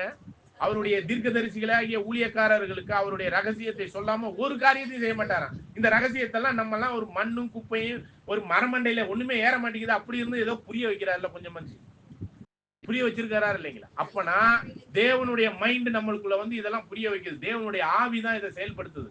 இல்லைனாலாம் இதுல உட்கார்ந்துலாம் யாரும் கேட்கலாம் முடியாது. இந்த சத்தியத்தை ஓடியே போயிடுவாங்க. அதனாலதான் எண்ணி சில பேருக்கு மட்டும்தான் இந்த சத்தியம் கொடுக்கப்படுது. அதை புரிந்து கொண்டு இந்த திரள் கூட்டத்துக்கான ஓட்டமே இல்லைங்க. இது நம்ம கடந்த பாடத்துக்கு முந்தின பாடம் பார்த்தோம். என்னதுங்க? தெய்வீக தேர்ந்தெடுப்பு அழைப்பு அப்படின்னு பார்த்தோம். அது யாருக்கு மட்டும்தான் அந்த அழைப்பு? ஒரே அழைப்பு யாருக்கு மட்டும்தான்? திரள் கூட்டத்துக்கா? அது நிராகரிப்பு. சரிங்களா? அழைப்பு யாருக்கு மட்டும்தான்? இந்த உலகத்திலிருந்து இந்த 1,44,000 பேர் அழைத்திருக்கிறார். அவர் நீடிய பொறுமையோடு காத்திருக்கிறார். இந்த பஸ்கா இன்னும் முடியல, இன்னைக்கு வரையும் அனுசரிச்சுக்கிட்டு இருக்கிறோம்னா அதுல நம்மளுக்கான வாய்ப்பு இருக்குங்கிறத புரிஞ்சுக்கலாம். ஒருவேளை ஆண்டவர் 2ஆம் வருகையில வந்த பிறகு இது ஏங்க நடத்திக்கிட்டு இருக்கிறீங்க அப்படின்னு ஒரு கேள்வி எழும்பும். ஏன்னா 1 கொரிந்தியர் 11ஆம் அதிகாரத்துல 26வது வசனம். 1 கொரிந்தியர் 11ஆம் அதிகாரம் 26ஆம் வசனம். ஆகையால் நீங்கள் இந்த அப்பத்தை புசித்து இந்த பாத்திரத்தில் பானம் பண்ணும் போதெல்லாம் கர்த்தர் வருமளவும் அவருடைய மரணத்தை தெரிவிக்கிறீர்கள். பாருங்க, கர்த்தர் வருமளவும் அவருடைய மரணத்தை தெரிவிச்சுக்கிட்டு இருக்கிறோம். கர்த்தர் தான் 2ஆம் வருகையில வந்துட்டாருன்னு சொல்றீங்களே 1874ல, அறுவடையும் 1914 முடிஞ்சிருச்சுன்னு சொல்றீங்களே. இந்த முதல் உலக போர் நடந்துருச்சு, 2ஆம் உலக போர் நடந்து இப்ப 3ஆம் உலக போர் இந்த கேப்ல வாழ்ந்துகிட்டு இருக்கிற நம்மளுக்கு எப்படிங்க இப்ப வந்த பிறகு எதுக்குங்க இதை அனுசரிக்கலாம்னு ஒரு கேள்வி வரலாம். ஆக்சுவலா 2ஆம் வருகையின் எதிர்பார்ப்புல 2ஆம் வருகை அப்படிங்கிறது பெருசியா, எப்பிபனியா, அப்போகாலிப்சிஸ் என்ற 3 வார்த்தைகளை பயன்படுத்தப்பட்டு நம்ம பார்க்கிறோம். பெருசியானா வந்திருப்பார், யாருக்கும் தெரியாது, வசனத்தை ஆராய்ச்சி பண்ணா தெரியும். சரிங்களா? 2வது பகுதி வந்து எப்பிபனியா. எப்பிபனியாங்கிறது பிரைட் சைனிங், அதாவது பிரைட் லைட் அப்படின்னு அர்த்தம். அந்த வந்திருப்பதற்கான அடையாளம் இருக்கும். அதுதான் என்ன அடையாளம்லாம் இருக்குன்னாக்கே ராஜாக்களை வெட்டிட்டாரு, முதல் உலக போர் நடந்துருச்சு, 2ஆம் உலக போர் நடந்துருச்சு, இந்த சத்தியம் கிடைச்சிருச்சு, அறிவு பெருத்து போச்சு, இதெல்லாம் யாரு வந்துதான் நடக்கும்? ஆண்டவர் 2ஆம் வருகையில வந்திருக்கிறாருங்கிறதுக்கு வெளியரங்கமான வெளிச்சம் சத்தியம். சத்தியத்துக்குள்ளான இவ்வளவு விஷயம் நடந்துகிட்டு இருக்குங்கிறது. இதான் ரெண்டாவது விஷயம். இது ரெண்டாவது விஷயம் நடக்கிறது நம்ம பைபிள் படிக்கிறவங்களுக்கு வந்து விட்டாருங்கிறத உறுதியா நம்பிடலாம். பைபிள் படிக்காதவங்களுக்கு அறவே புரியாது, சரிங்களா? ஆனா அப்போகாலிப்சிஸ் அப்படிங்கிறது எதுன்னா, பெருசியா எபிபனியா அப்போகாலிப்சிஸ்னா வெளிப்படுத்தின விசேஷம்னு இருக்கு இல்லையா, அதுக்கு பேரே என்னதுன்னா அப்போகாலிப்சிஸ் தான். அப்படின்னா வெளியரங்கமா எப்ப வர்றாருன்னா எல்லாருக்கும் தெரிஞ்சிடும். அது ஒரு காலகட்டம்.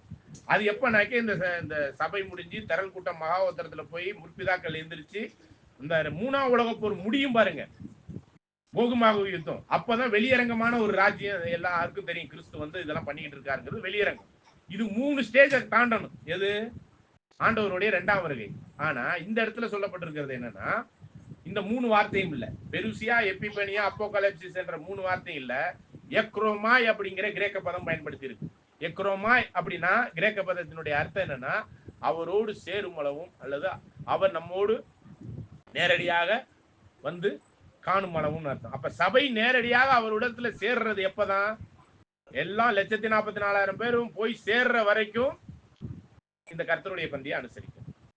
அப்ப சபைக்குரிய ஒவ்வொரு ஜீவனுள்ள கற்களும் நிறைவடைஞ்சிருச்சுன்னா அந்த கர்த்தருடைய பந்தியை தேவையில்லை. ஆலயம் கட்டப்பட்டாச்சுன்னா என்னங்க தேவையில்லை.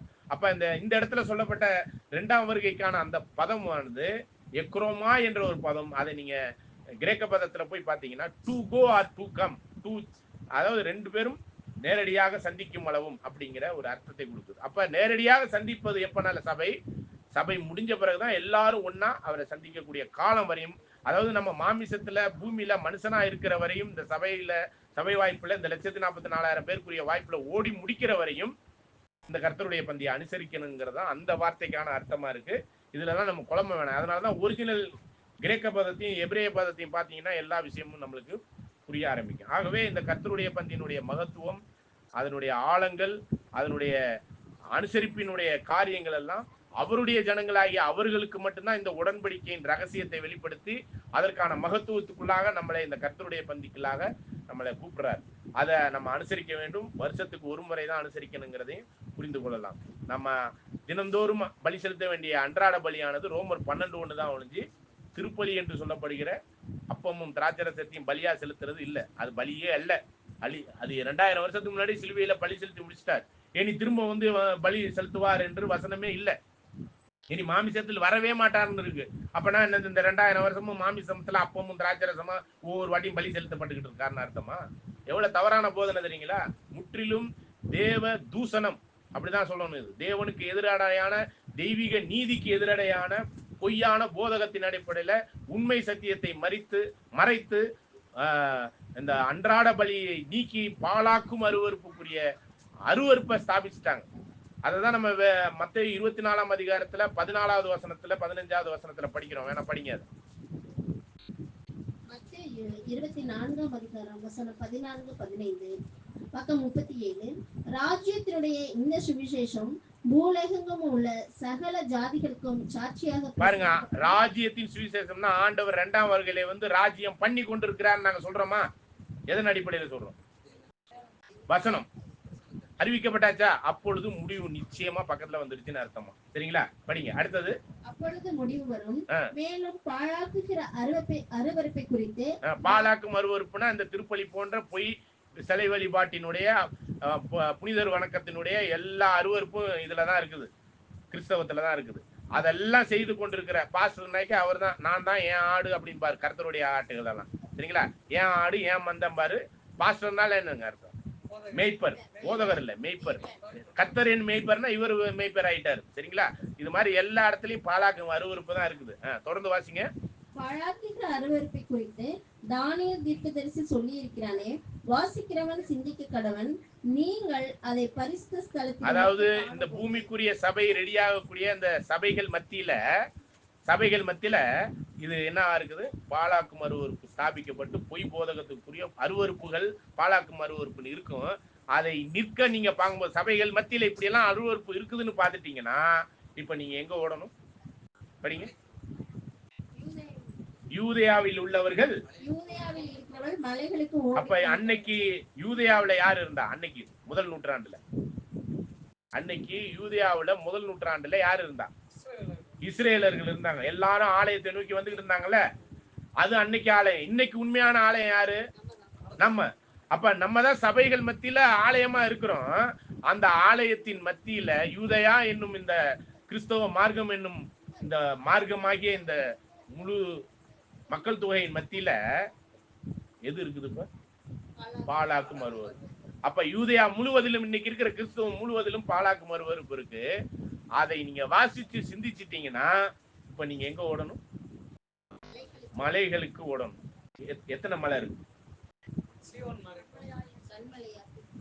கல்மலையாக கிறிஸ்து ஒருத்தர் இருக்கிறார். ஞான கல்மலையாக கிறிஸ்துன்னு ஒருத்தர் இருக்கார். இன்னொருத்தர் யார்? நித்திய கல்மலையாக யெகோவா தேவன் ஒருத்தர் இருக்கார். இந்த 2 மலையை நோக்கி ஓடும். சரிங்களா? அவங்க 2 மலையினுடைய ராஜ்யம் ஸ்தாபிக்கப்பட்டு செயல்பட்டுக்கிட்டு இருக்கு. ராஜாக்கள் வெட்டப்பட்டு இருக்காங்க. ஆக இது தெரிஞ்சு இப்ப நம்ம அப்படியே அங்கே இருந்தோம்னா இதுதான் பாபிலோன் ஜட்ஜ்மெண்ட்ங்கிற பாடத்துக்கு ஒரு விஷயமா இருக்கு. நம்ம அடுத்த கூடுகையில பார்ப்போம். சரிங்களா? ஓகே. அன்புக்குரிய சகோதர சகோதரிகளே, இந்த ஒரு பாடத்தை கேட்பதற்கு உங்க காது கேட்டிருக்குன்னா அது அந்த பாக்கியத்துக்குள்ளான ஆசீர்வாதத்துக்குள்ள வரணும்னா எது பாலாக்கு மறுவறுப்போ அதை விட்டுட்டு முடியாந்துருக்கு. யாரை நோக்கி? கல்மலையாகிய கிறிஸ்துவை, சரி, ஞான கல்மலையாகிய கிறிஸ்துவையும் நித்திய கல்மலையாகிய யெகோவா தேவனையும் நோக்கி ஓடி வர வேண்டியது அவங்க கடமை. சரிங்களா? உங்களை யாரும் பிடிச்சி இழுத்துக்கிட்டுலாம் வர மாட்டாங்க, வாங்கன்னு. சரிங்களா?